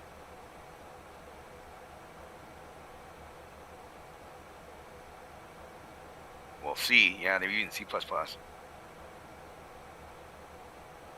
But yeah, they were trying to do a lot of stuff with old code. Yeah, I totally know what you mean. Christer, yeah. I'm also that kind of guy. I sell and I buy into things I need, not so much things I want or what the Joneses have. We discussed that earlier on the stream as well. I'm not in the game of keeping up with the Joneses in my personal life, and I think my personal choice at this point in time is more than satisfied with X-Plane, with Zebo, with this aircraft, even with the Airbuses that we fly here. The rest will come. Anyway, Vince, I'm glad you like this talk, my friend. Please feel free to chip in and give us some of your opinion as well. We're just talking opinion and some facts in between, so you guys are welcome to join in the discussion. Noel, you are correct. Bandwidth is going to be an issue for some of us. Not everybody stay in a residential area that's, you know, some cosmopolitan high-end place that's got, you know, 200 megabit fiber lines going to every little house, you know. That's going to be a big issue. Ladies and gentlemen, I'm back. Yeah. Hello. Welcome back.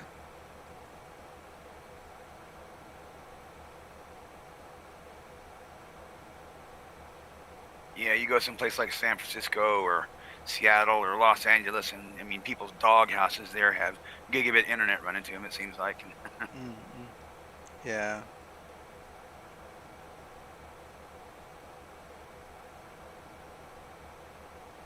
But like Nico says, you know, Microsoft have used the media to create a bubble at the moment. Yeah. Once that product is released and people realize the bubble's going to burst.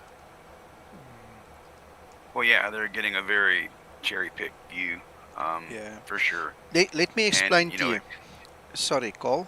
I want to interrupt you there for a second. Do you guys see the ortho? There are some blank tiles over here.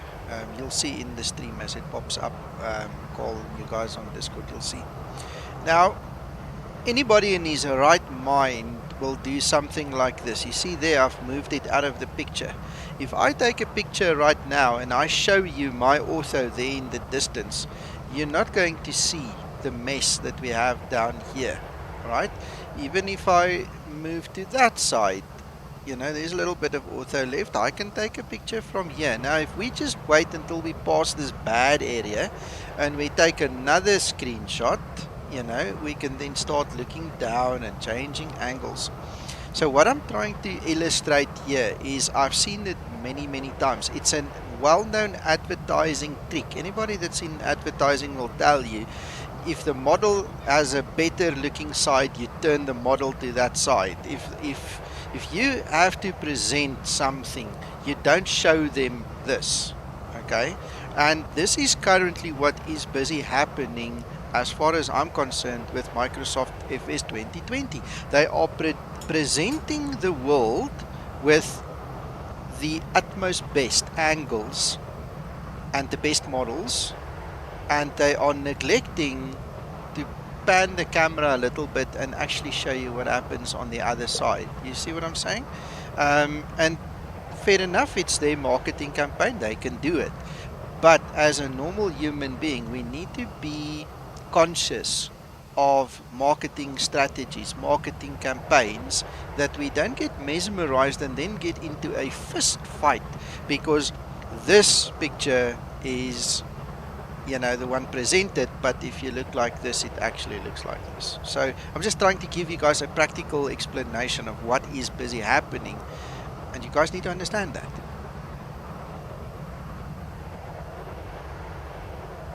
You're not going to have to worry about the pricing model. They're going to have that on their Xbox Game Pass subscription.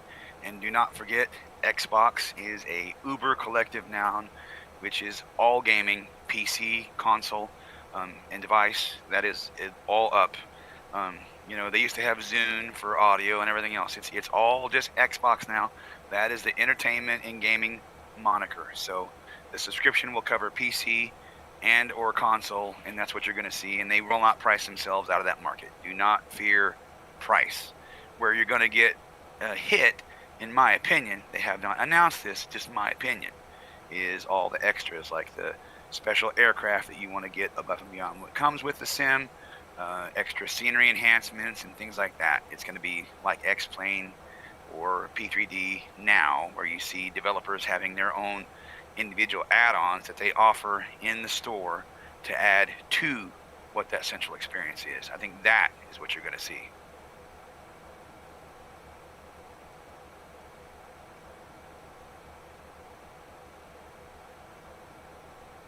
No, they did not say there'll be no subscription. I didn't hear him say that at all. I heard him say they haven't made a decision on subscription. And I'm telling you, they're going to do the subscription model and probably other things as well. They'll probably have a flat price, which is going to be some exorbitant fee. And then they're going to have the Game Pass, which is going to allow you to have this experience, the base experience of Flight Sim 2020. And then you will have things added onto that that will be above and beyond that. True. And remember the hidden cost of the bandwidth, you know, and you know, things like that, the hidden cost of the actual hardware. You know, it's all very well you want to fly entry level, but you know, at some point in time you're going to want more, and then you have to spend more, and there's a lot of hidden things. Alipay, that's not the right way to think about it.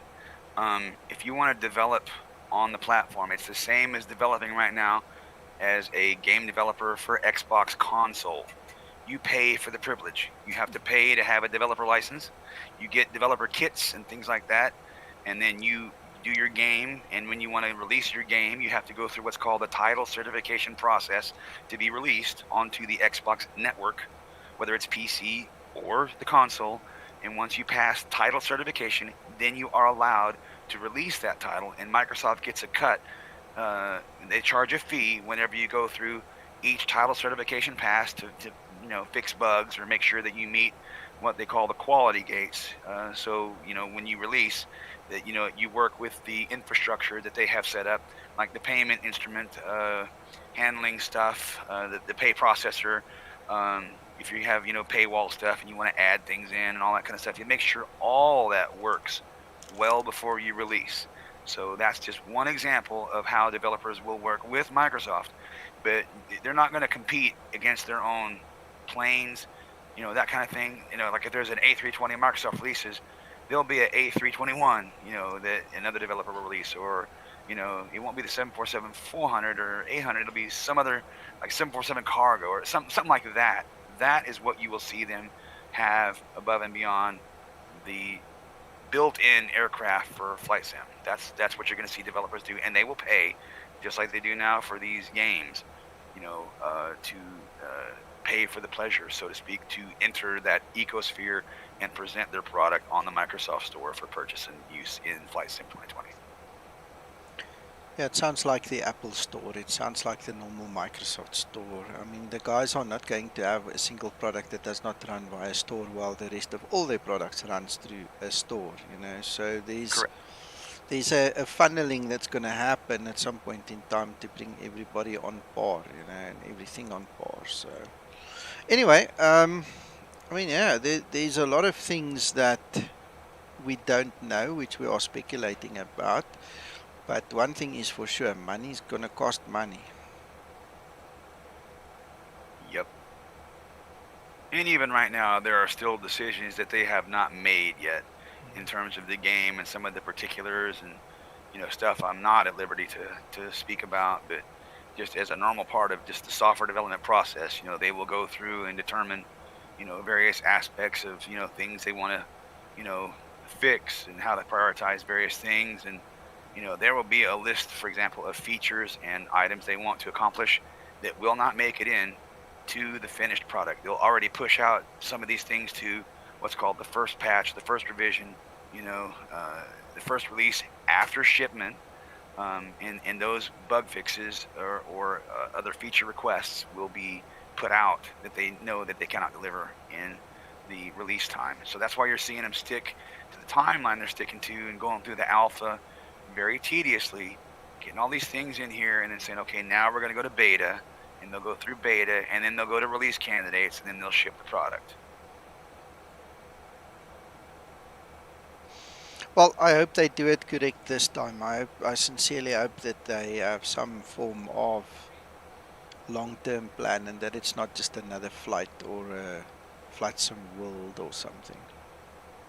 No, I think they're going to do this one just right, Nico. The difference between Flight and what you're seeing now is, number one, the Microsoft Game Studios, that all got dissolved a number of years ago. And number two, Asobo, who's doing the primary lead development for Flight Sim, these guys are really squared away, and they have a great program management team.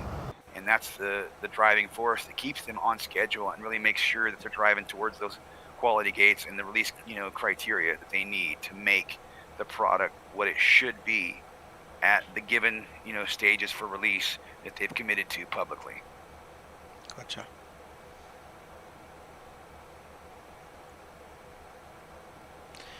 Well, so far so good with this aircraft. I don't see any issue. Really Yeah, flies smooth well. to me. Sorry, Hakan. When are you going to land, sir? Probably. That's a good question. Hakan, we've got 103 nautical miles to go for top of descent. Ah, It looks like about half an hour, brother. Yeah, at least. I found out where the noise was coming from, Nico. It's from TeamSpeak. I've muted the one where it's coming from. Do I actually need TeamSpeak active? TeamSpeak Or 2 what must does be that- active. TeamSpeak 2 must be open. TeamSpeak 3, no. Yeah, mine's just TeamSpeak for the Mac, as usual, something different. Okay, so that needs to be connected, basically. Yeah, for IVEO, that's one of their requirements, yeah. Yeah, okay, thank you. I think that's the biggest difference between IVEO and VATSIM is that the connection for the client is not in the client itself. It's a separate client that they use to Communicate, yeah. yeah. I'm going to have to download Swift, bite the bullet, and get on with it, really. Well, Swift is for VATSIM, so just remember that as well. Yeah, no, of course, yeah, for VATSIM, because more flights happen there anyway, so...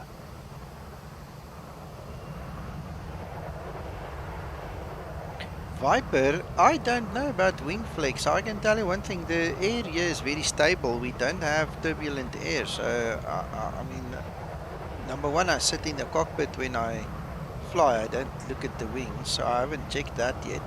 I'll have to set up new views for my X camera to use to get to a wing view quickly to see when it happens. But so far so good. This aircraft really flies well now.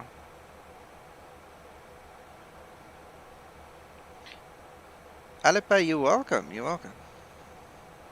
Well, if you don't meet any windy conditions to check it, you'll just have to do a hard landing and you can check it On the replay, yeah. Lambic Video, thanks for the subscription there.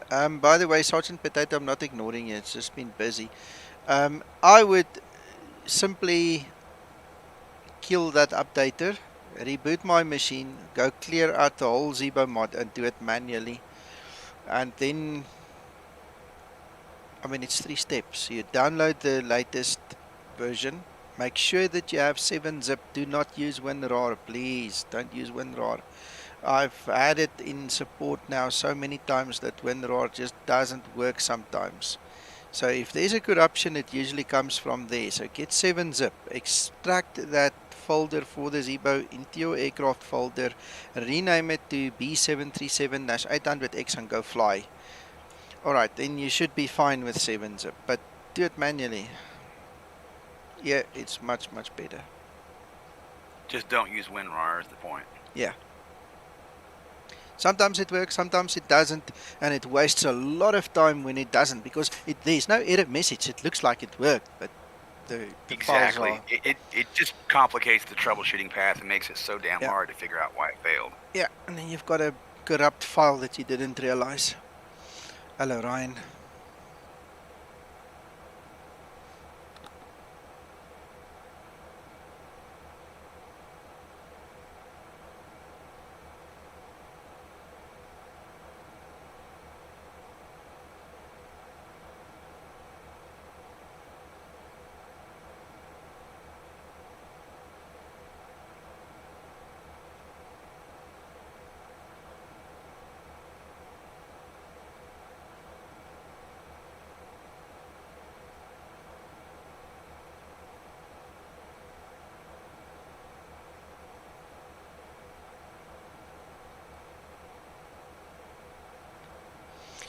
Dougal, you're lucky. Even I have had it, and I see it in support so many times. WinRAR, you know, I supported it for years and years, like 10, 20 years now. And then one day, also with the Ziba, I had a problem. And that's when I discovered, and so many times I do support with the Ziba, I see it with the guys. Get rid of WinRAR problems, go away. So you're very lucky. And Ryan, I'm all good, thank you. I'm trying to fly... yeah, trying to fly this aircraft. We'll see if we can actually land it. Dougal, like I said, yeah, I grew up with WinRAR. It's always been there. I actually am one of the idiots who bought a license for it. I don't just even use it as a freebie, you know, and ignore the pop-ups. I actually got a license for it. But it's dropped me way too many times.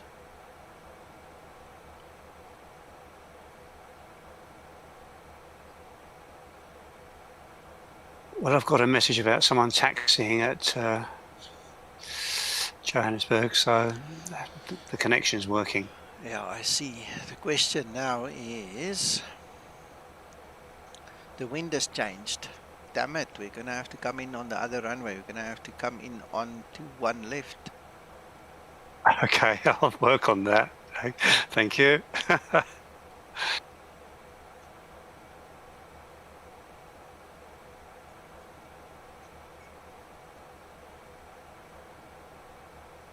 I think I'll just check on Navigraph first.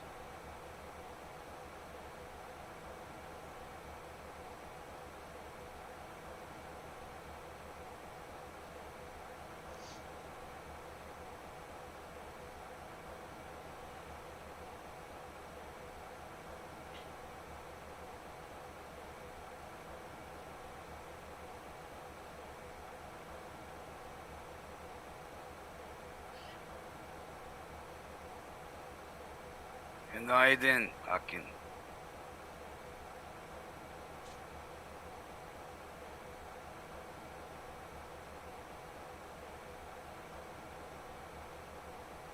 Hakan.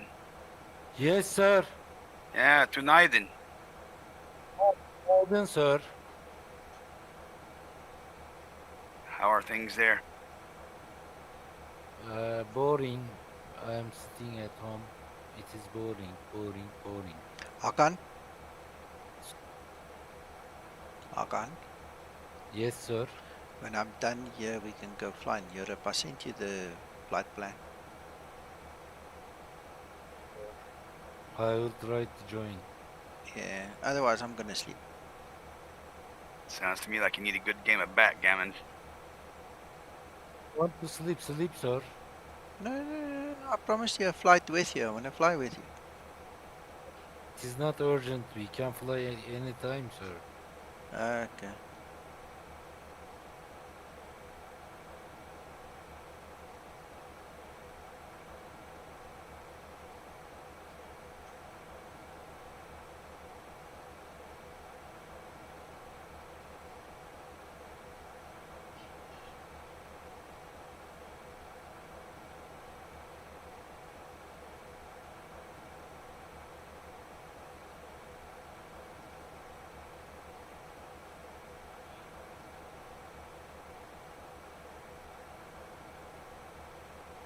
Well, the aircraft seems to be performing okay, Nico.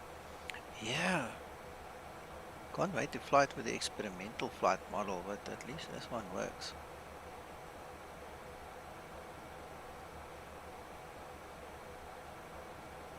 Did you say to on right or left, Nico? Left, sir. Oh, I should.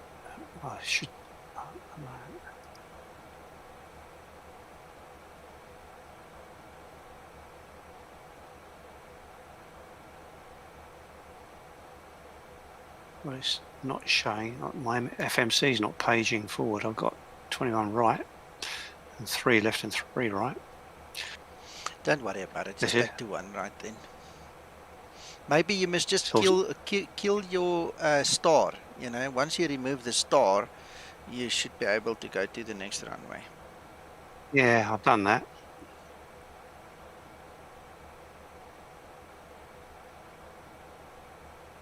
Strange. It's a good option for this aircraft, Nico. Thanks for showing it. Hmm.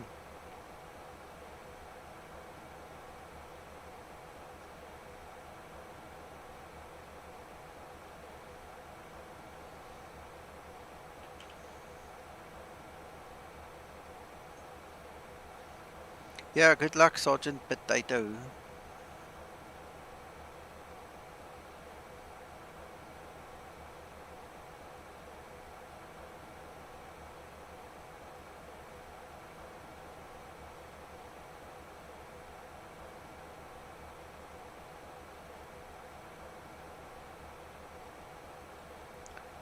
Ah, I've lost my top of descent here.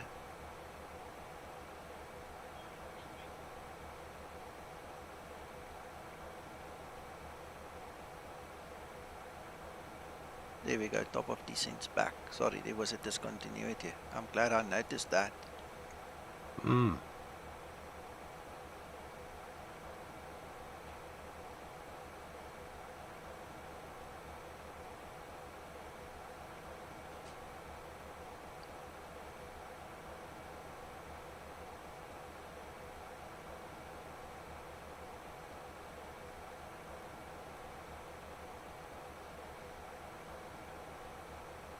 But no, it's definitely not paging through. I'm just going to have to stick with what I've got.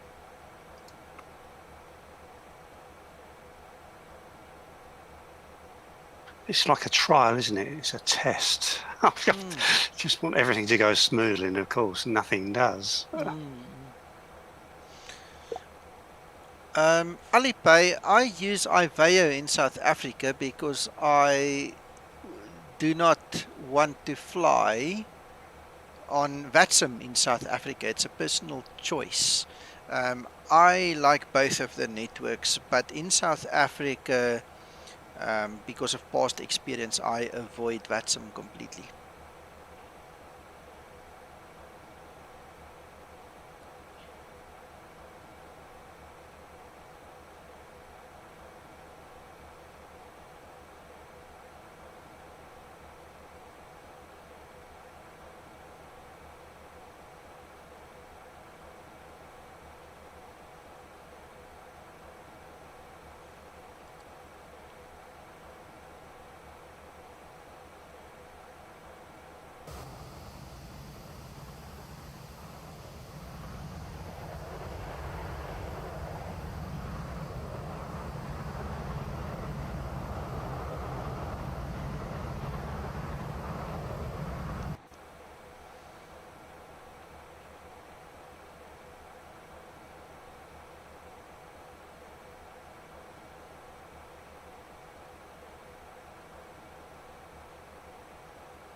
I see departing traffic is using 21 right.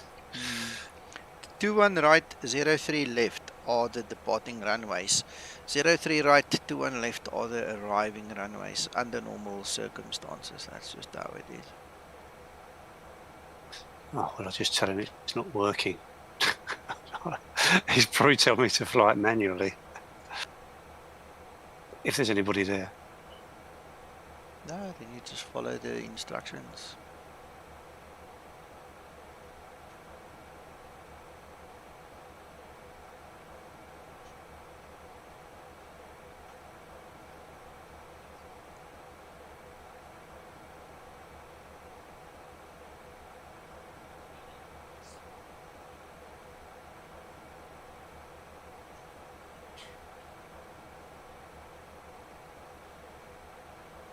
Well, that sounds promising, Sergeant Potato.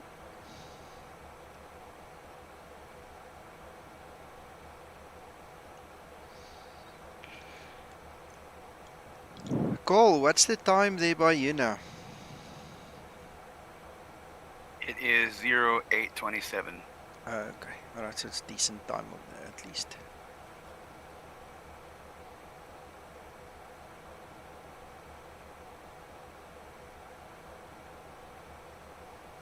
Welcome back, Sentinel.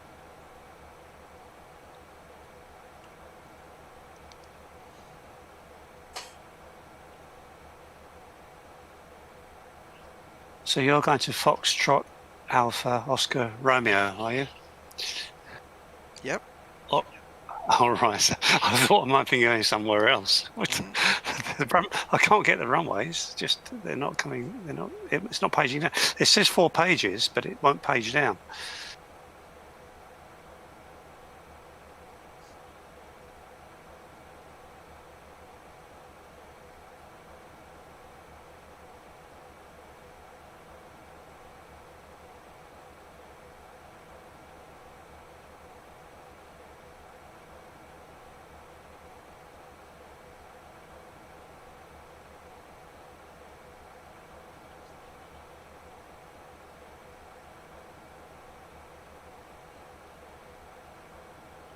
Not to pick a nit, Sergeant Potato, but just so you know, it's a folder.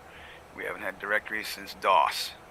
But yeah, when you uninstall the 737, uninstall it completely, all the plugins. I mean, you just jerk the whole thing out and then install it. Actually, make sure X-Plane is all shut down and there's nothing else, not a process or anything going in the background. You'd be well off to reboot the computer, restart it, come back into it, and then install the Zibo mod manually. Then start up X-Plane and see if that works.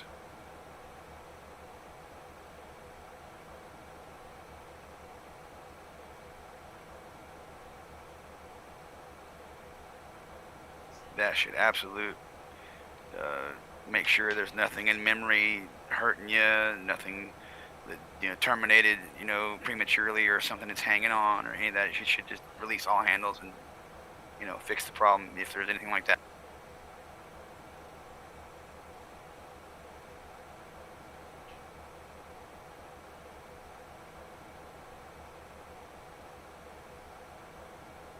And if you still can't get the Zibo mod working, brother, then you need to talk to Matthias. That's all there is to it. Matthias, excuse me.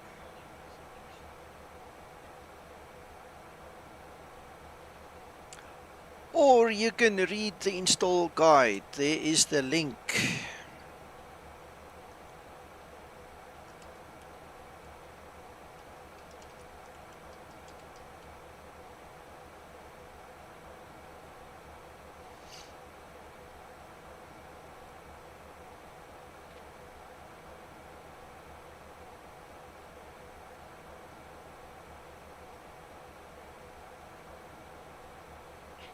So is it Tambo you're going to?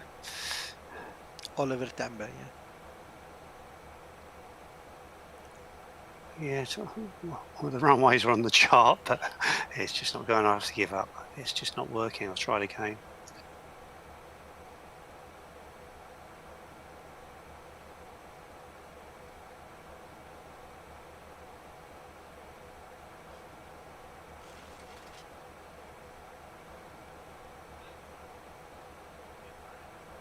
Well, the good news is they're using 21 right for departure, so I should be okay on 3 right.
Nautical miles from top of descent. Yeah, I'm looking forward to the touchdown, Nico.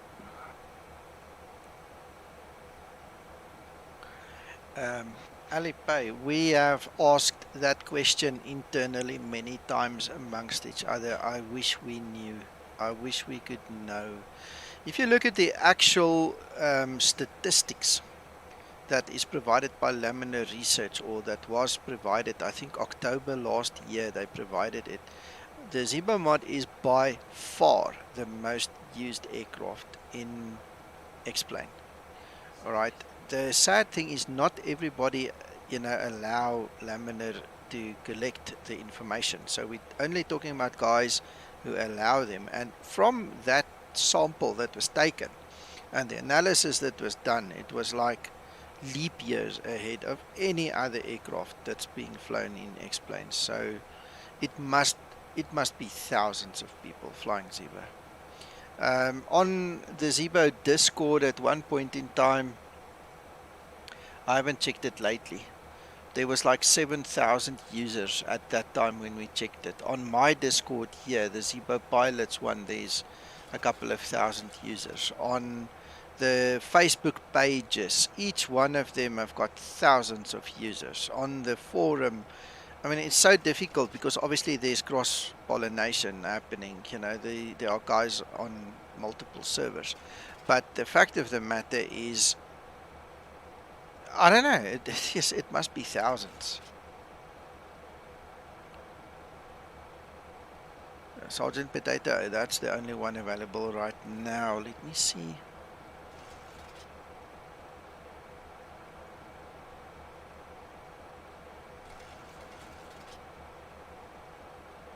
Yeah, I don't have any fixes yet.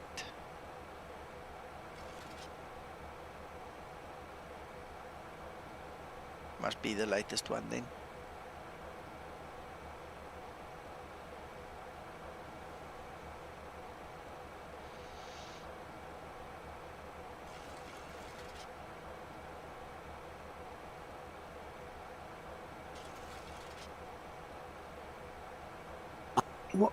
What was your cruising height, Nico?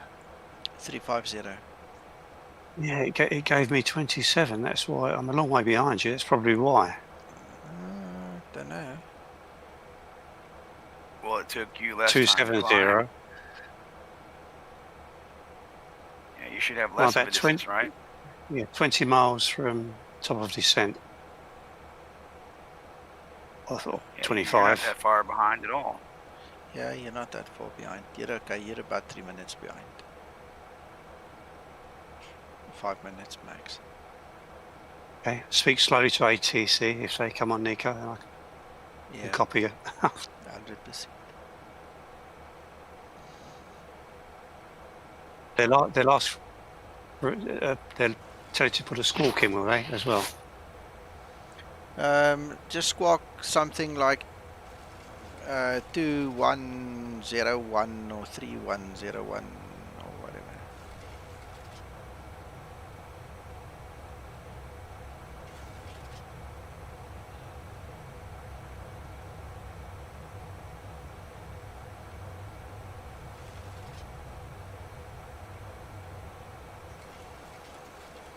Yeah, Dougal, I agree with you. Sergeant Potato, there's something on your computer that doesn't like the Zebo. It's not the Zebo. You're going to have to take my guide. You're going to have to read it. You're going to have to start making some informed decisions, discernments, and things. Something there is weird, and you're going to have to try and find it. Are you actually using X-Plane 1141 at least, or are you also on a very old version?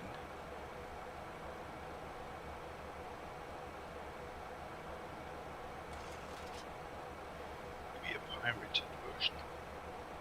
Yeah, or a pirated version. That is also an option. Hello, Steiner. Hello, Nico.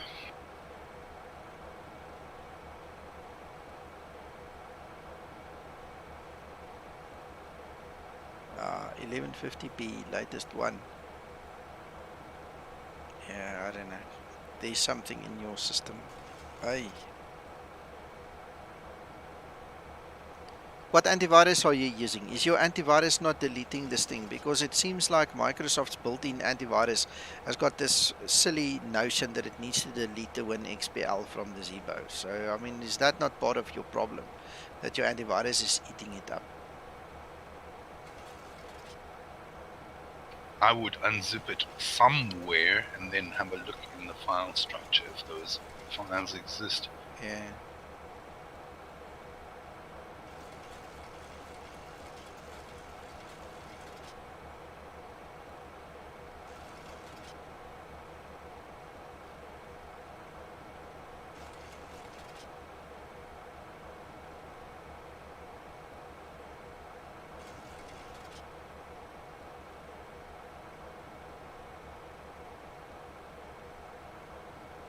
Another thought, Sergeant Potato, is just make certain you've got A1 aircraft turned off, AI just in aircraft, case yeah. it's trying to reload as AIZ back. Yeah.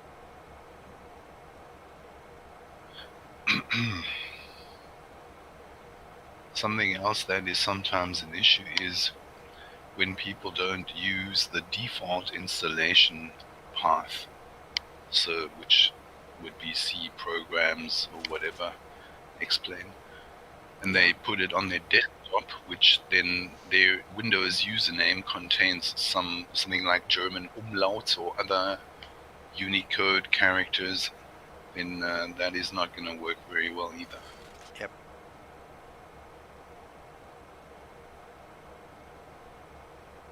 I'm not certain my last thought got transmitted, did it, Nick? I don't know what your last thought was. I heard what you said earlier, but I don't know what the last one would be if you didn't press transmit or something. About AI aircraft? Oh yeah, yeah. No, that got transmitted.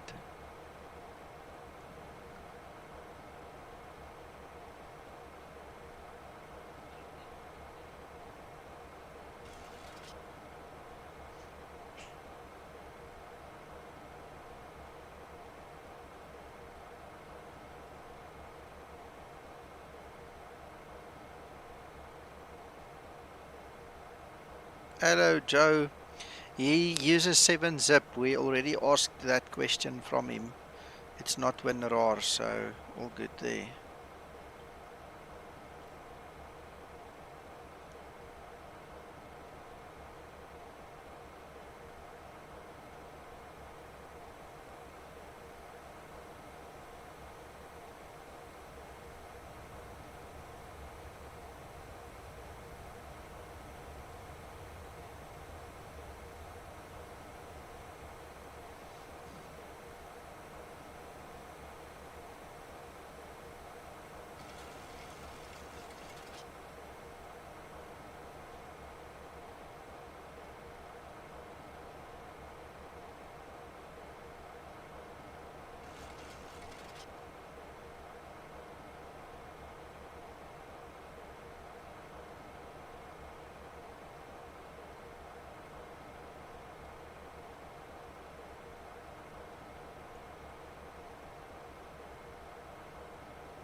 Hey, Sergeant Potato, can you maybe paste the path to your Zibo folder in Explain?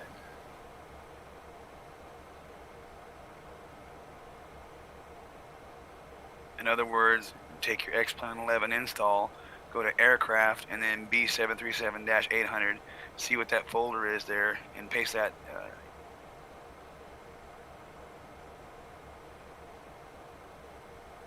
It might catch it in the auto mod queue here for YouTube. If it does, I will. I'll publish it so we can.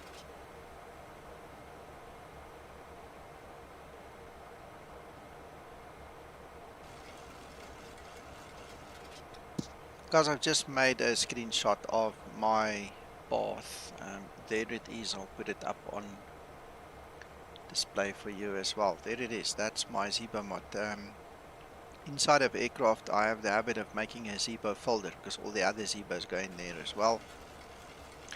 There's the 800 and that's it, end of story. There's nothing to it. The zip file as it is distributed and comes from Zibo is fully functional. You unzip it, you go fly. There's nothing that you need to do to it. There are in fact a couple of things that you can do to it that will break it, so you shouldn't do it. All people ever usually have to do with that is simply add their livery files and any camera views they have saved, and that's about. That's it. It just works. It's when you don't have the correct C++. It's when you don't have this, that, and the other that's all pre-described in the install guide. That's when things bite you. As I was just going to say, just follow your guide, Nico, and you won't go wrong.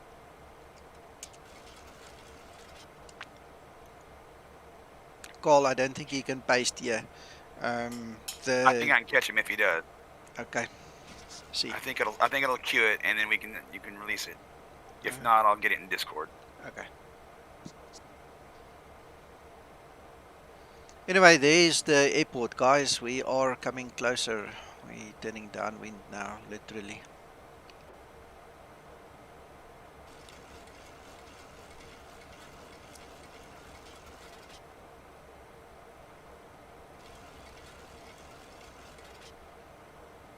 I seem to be descending really slowly, and You don't have far to go.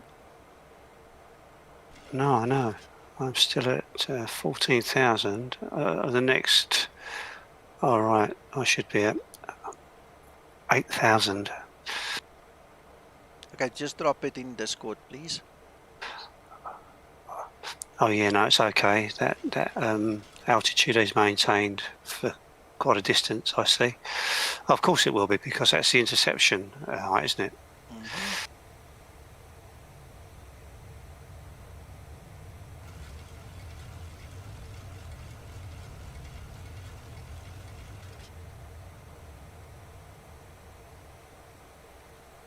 The engine sound on this is really, really nice.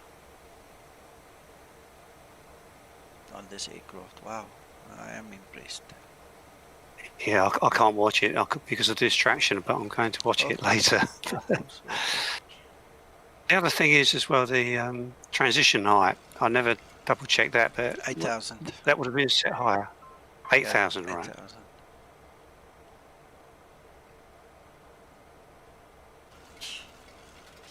How's the winds looking, Nico? 270 at 7 knots, QNH 1025. Oh, By the way, his path is in Discord. It looks fine. And don't be feeling sorry for any Spanish. Estoy hablando español. Si habla 7 idiomas, español es primera. Can you speak Cockney? Oh, I don't know. Yeah, that's Australian. It's a bit of all right. No, I go play the Wii with my little sister. That sounds better. Yeah, are you Bow's bells? Yeah. Are you steady? Are you steady on your plates though? Oh, I don't know. Plates of meat, feet. Well, you know, but you got a lot of a rhyming slang, yeah. But that's not bad actually. Trouble and strife, yeah. I've got one of those. Yeah. And what you say, the merchant banker, yeah. That's a good one. You've obviously travelled. Yeah. Well travelled, yeah. I've got to concentrate now. Runway in sight. Sorry.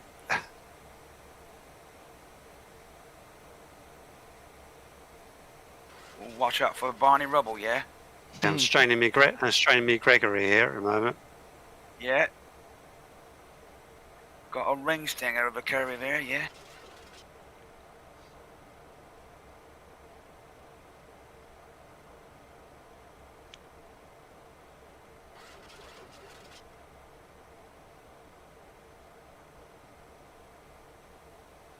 Sergeant Potato, come to Discord. Let's see who can help you. Somebody somewhere here must be able to help you.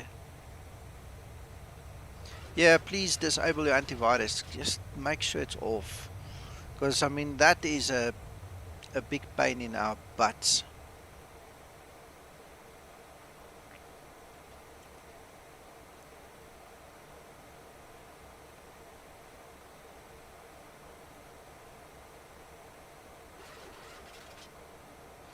Okay, Crester, good luck. Bye-bye.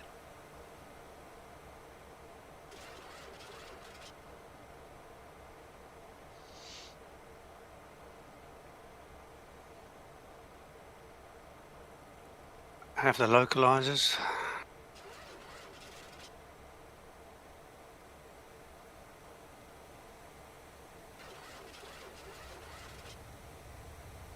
Yeah, I'm turning for the intercept.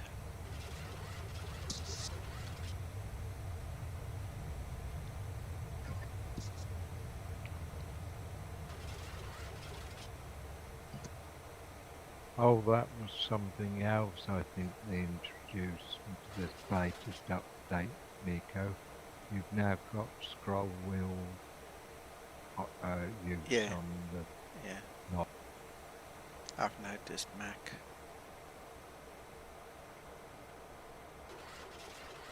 Wasn't it like a really long time before the last update on the IXEG? It was years. Yeah, I remember. I remember now. They were like needing an update forever, and nobody thought they were going to get it. And then they said we're going to update it, and here. Yeah, I remember. Because I haven't flown this plane in a long time. Yep. I've flown the FlyJSim 200 more than I've flown this one. I still have it.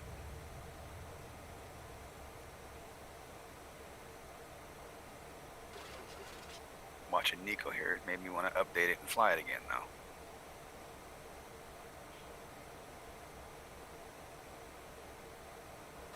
Of course, the way Nico makes his videos and stuff, you know, he makes you want to fly a damn paper airplane. Yep, that's for sure. He makes it interesting. Okay, fold here, and then take this, and then throw it this hard.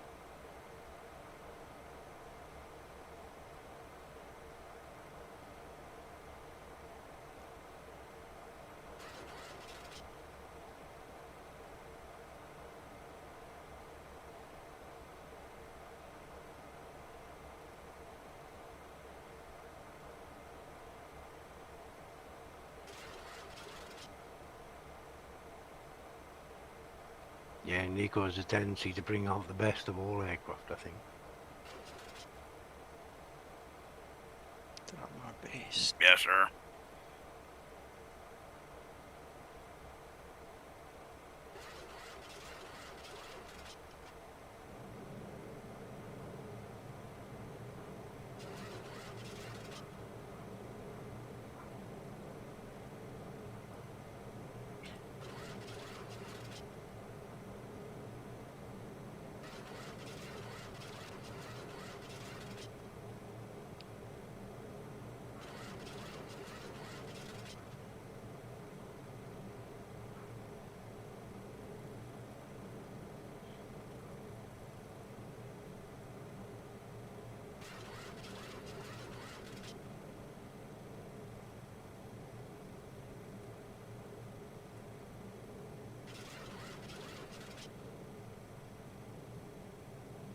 Do that, Sergeant Potato. Let's have a look, see.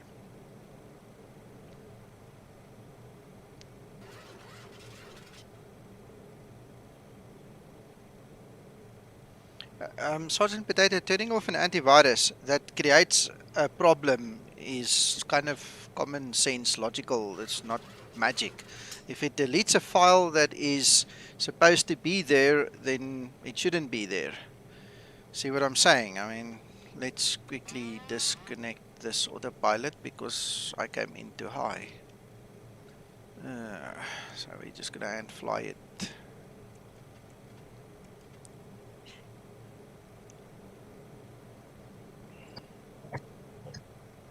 Be interesting to know how it handles against a Zeebo, Nico. Not the same. Not the same. Look, That- I cannot comment properly now because I don't have the experimental flight model on as they suggested it should be on. But right now it's kind of plasticky. It's floating. You know, it's. Nico, are you 2-1 left? Yes, I am, and you are 03 right. So you better move your butt. Are you on 03 right?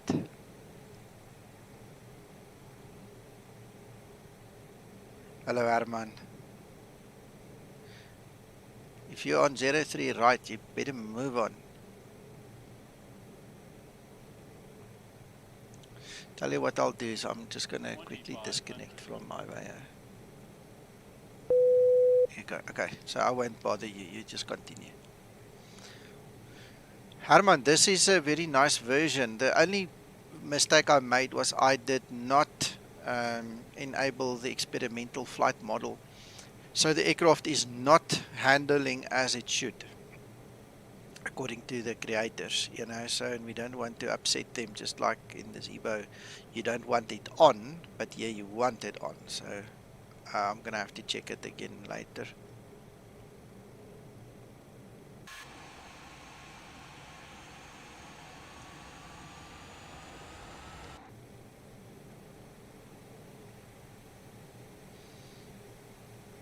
I don't know where, oh, the auto brake is set. I almost said I don't know where it is, and then I saw it, I did do it. Okay, Sergeant Potato, just let me get on the ground with this baby, and then we'll attend to your issue, if possible. Approaching There's no buildings at the airport, but I'm happy I'm on the ground.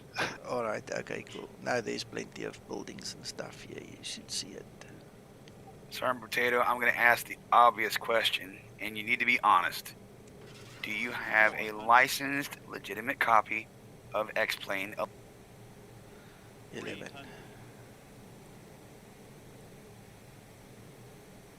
He says he's got 1150 beta 9. You're not really going to get that unless you've got a license, eh?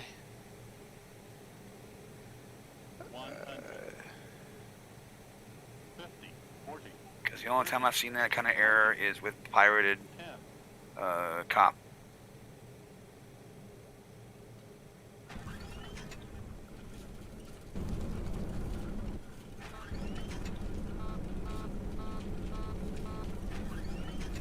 Okay, There you this go. doesn't look Nice like the landing, Zebra. very nice.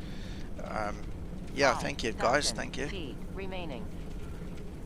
Yeah, that's too much shake. 4,000 Yeah, we'll fix that, remaining. we'll fix that. Better break, I see the RTO actually disconnected there. Alright, let's quickly go back. Captain Freeman, no, I do not use the NMG scenery, I use the TDG free scenery.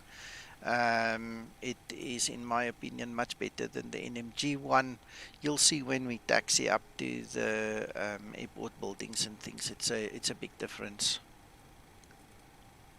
Okay, so that is done. That is done. Now I need to get some charts so I know where on earth I is. Alright, we can continue, then go off. Well guys, welcome to Johannesburg. Thank you for flying with me. I don't want to talk nonsense, but that was an awesome landing as far as I was concerned. Yeah, Yes, nice. sir. Herman, yes, experimental must be on, and I forgot to switch it on. Thank you, Sentinel. Yeah, that landing was definitely worth a replay or two. Yeah, we'll go check it.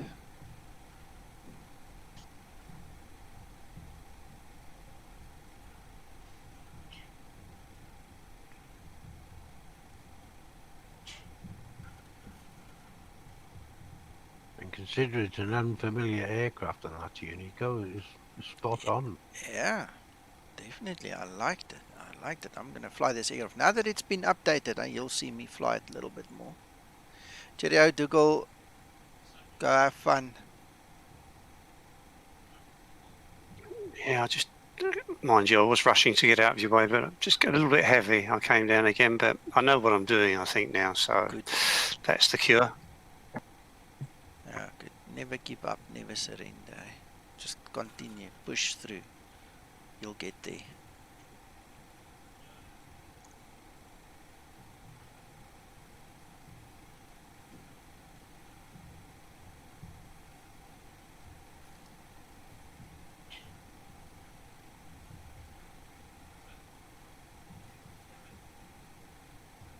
Stefan, yeah, you'll enjoy it. Just remember to put the experimental flight model on, and guys, when you come back to the Zebra, remember to switch it off.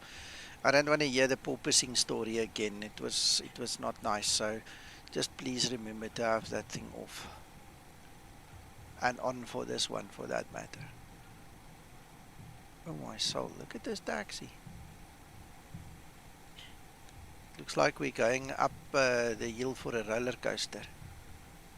You must be underground at the moment for me. I can't see you. No, I actually disconnected from my video so that I don't bother you.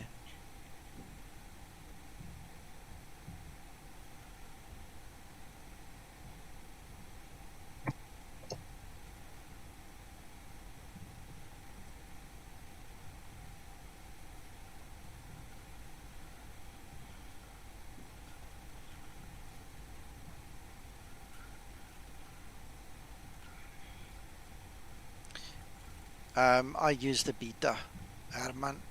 I saw on the Facebook page somebody there recommended using the beta, and I'm using it. I don't have any issues with Gizmo beta, it seems. Right, well, we don't have the tremendous shaking going on anymore. Well, I can Yeah, watch you now, better. can I?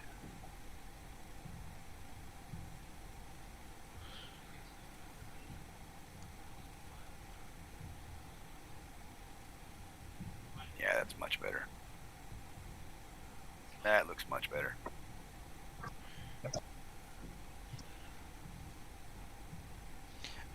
Arman, I did not actually download the Gizmo separately. During the installation, it asks you which one you want to use, and that's where I selected it and went for beta. So I didn't do a separate download at all for it.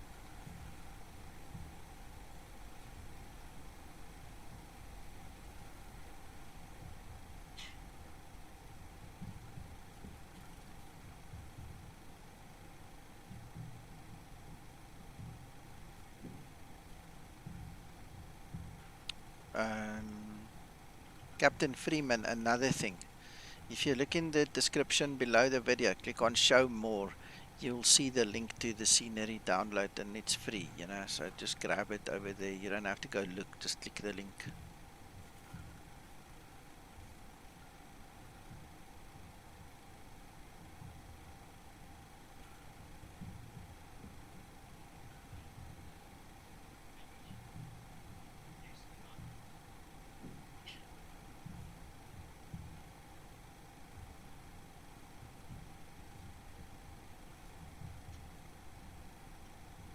Wow, this The length trailer of these is... taxiways, God.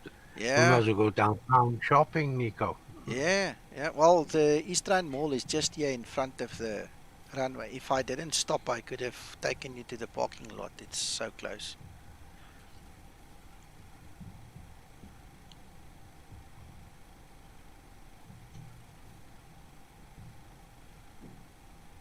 I'll have to sort the scenery out on that one. I don't know where the scenery went to. It did say that there might have been some missing, but I didn't expect all of it to be missing. Mhm.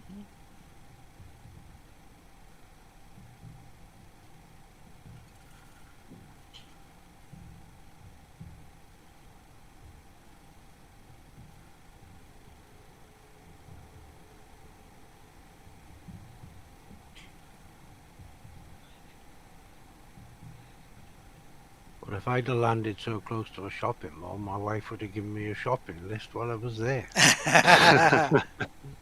Sergeant Potato, calm down, brother. We'll sort you out. We'll sort you out.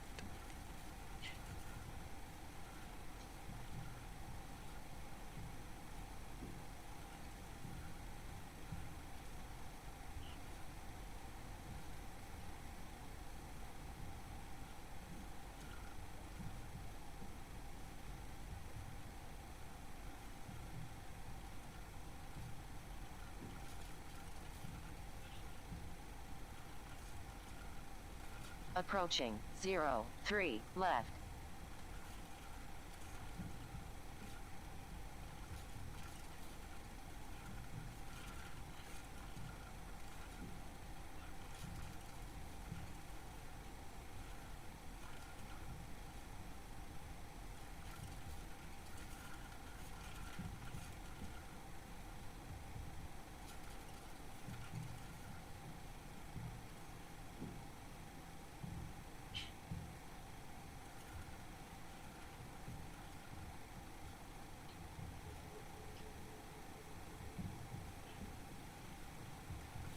Guys, I've got runway follow terrain contours on. That's why we've got all these massive ups and downs. If you put it off, everything will be flat. Just bear that in mind. I resisted the temptation to say. Yeah.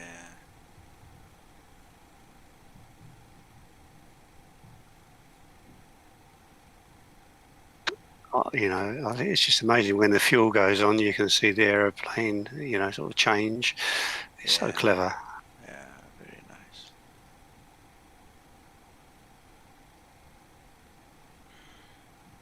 Okay, I'll sort out this thing later.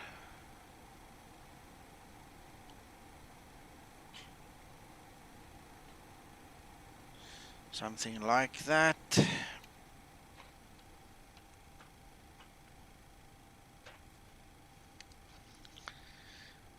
All right.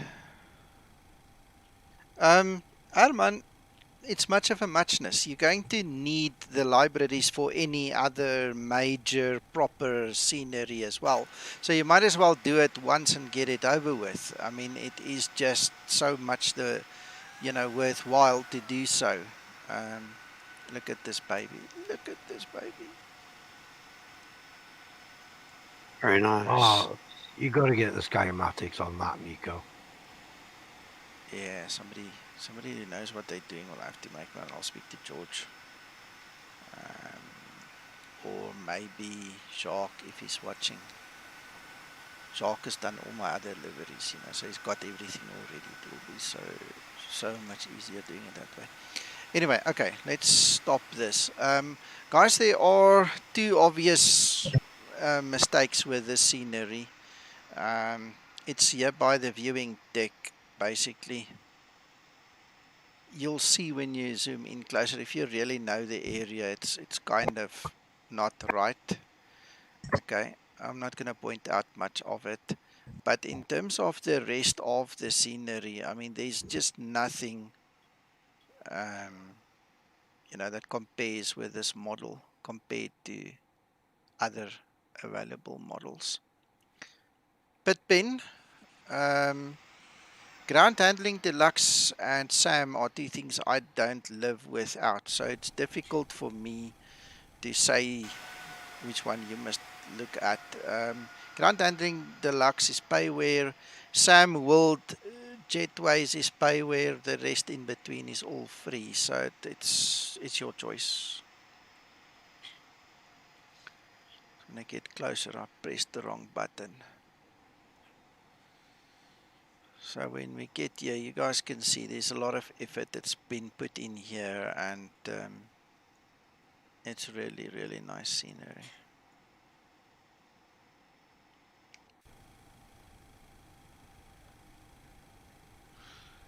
Right, well, I didn't start the APS. So I suppose I need to do that.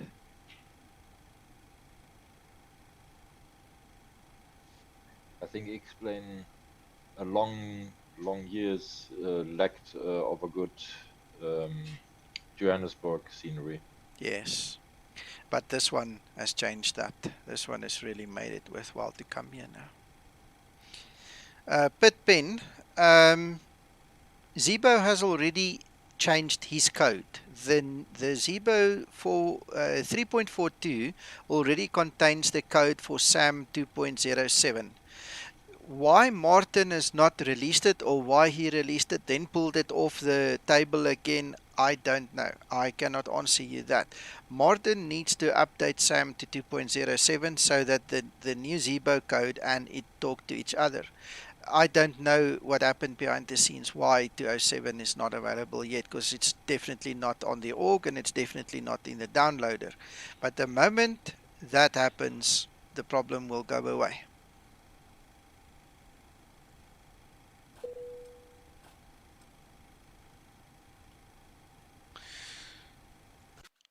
Let's go see if we can do a replay of some sorts.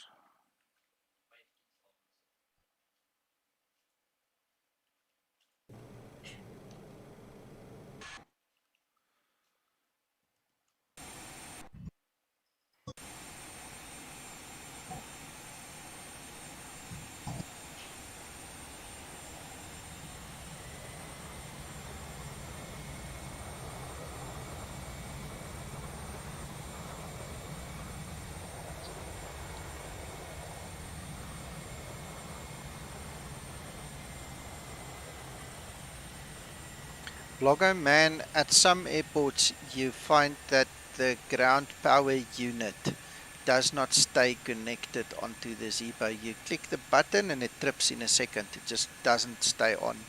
So the ground power unit is a problem in the code of SAM. So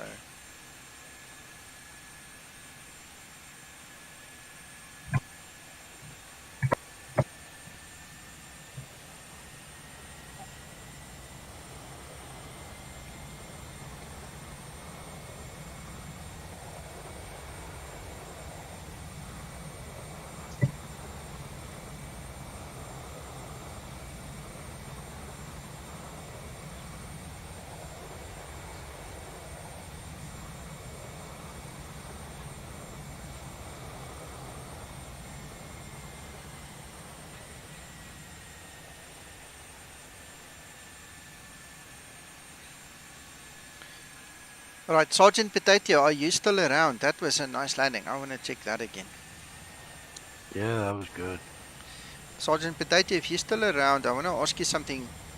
Can you please use a different livery? Because it could be that your livery is broken and it's stripping the Zibo copy protection. Because that last picture that you put there, detected missing or unsupported files, is usually a signal that you have either fiddled with or are using a livery that trips the copy protection. Please use a different livery and see. Wow, that is so cool. That was neat, Nico. Yeah, I love it. That's why I asked that question about legit copy of X-Plane 11, because it also does Yeah. that same thing.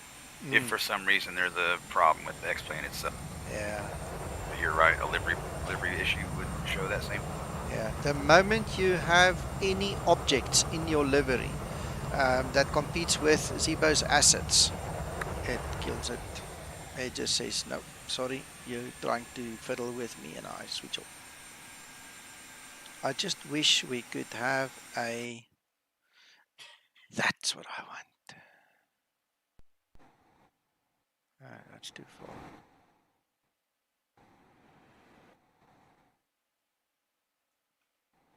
That's stupid. Come on. Why does it change the tower view? I want the tower view the whole time, and then it puts it on the wrong runway.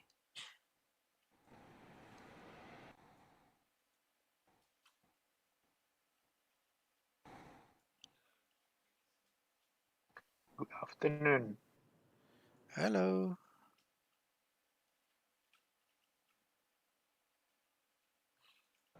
There.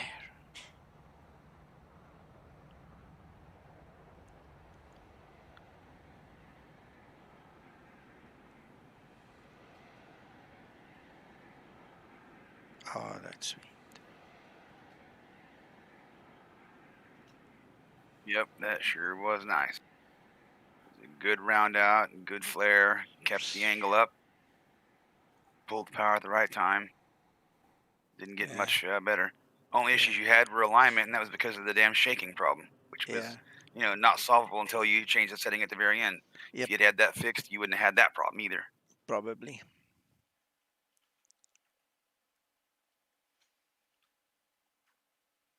Right, I'm off. Thanks for your help, Nico. I talked a bit over the stream because I didn't have it running, so I forgot about that bit. Don't worry. I talked a bit over your stream. That's I forgot your stream was running, but I wasn't watching it here. I usually try and keep quiet now on them, like now. So I've got to go and have something to eat. So thanks again. All right, and next time. Yeah, enjoy. Cheers. All right, well, gents, excuse me then. Let me go and try and help Sergeant Potato. I see he's here in Discord with us. So you guys go have a fabulous rest of your day.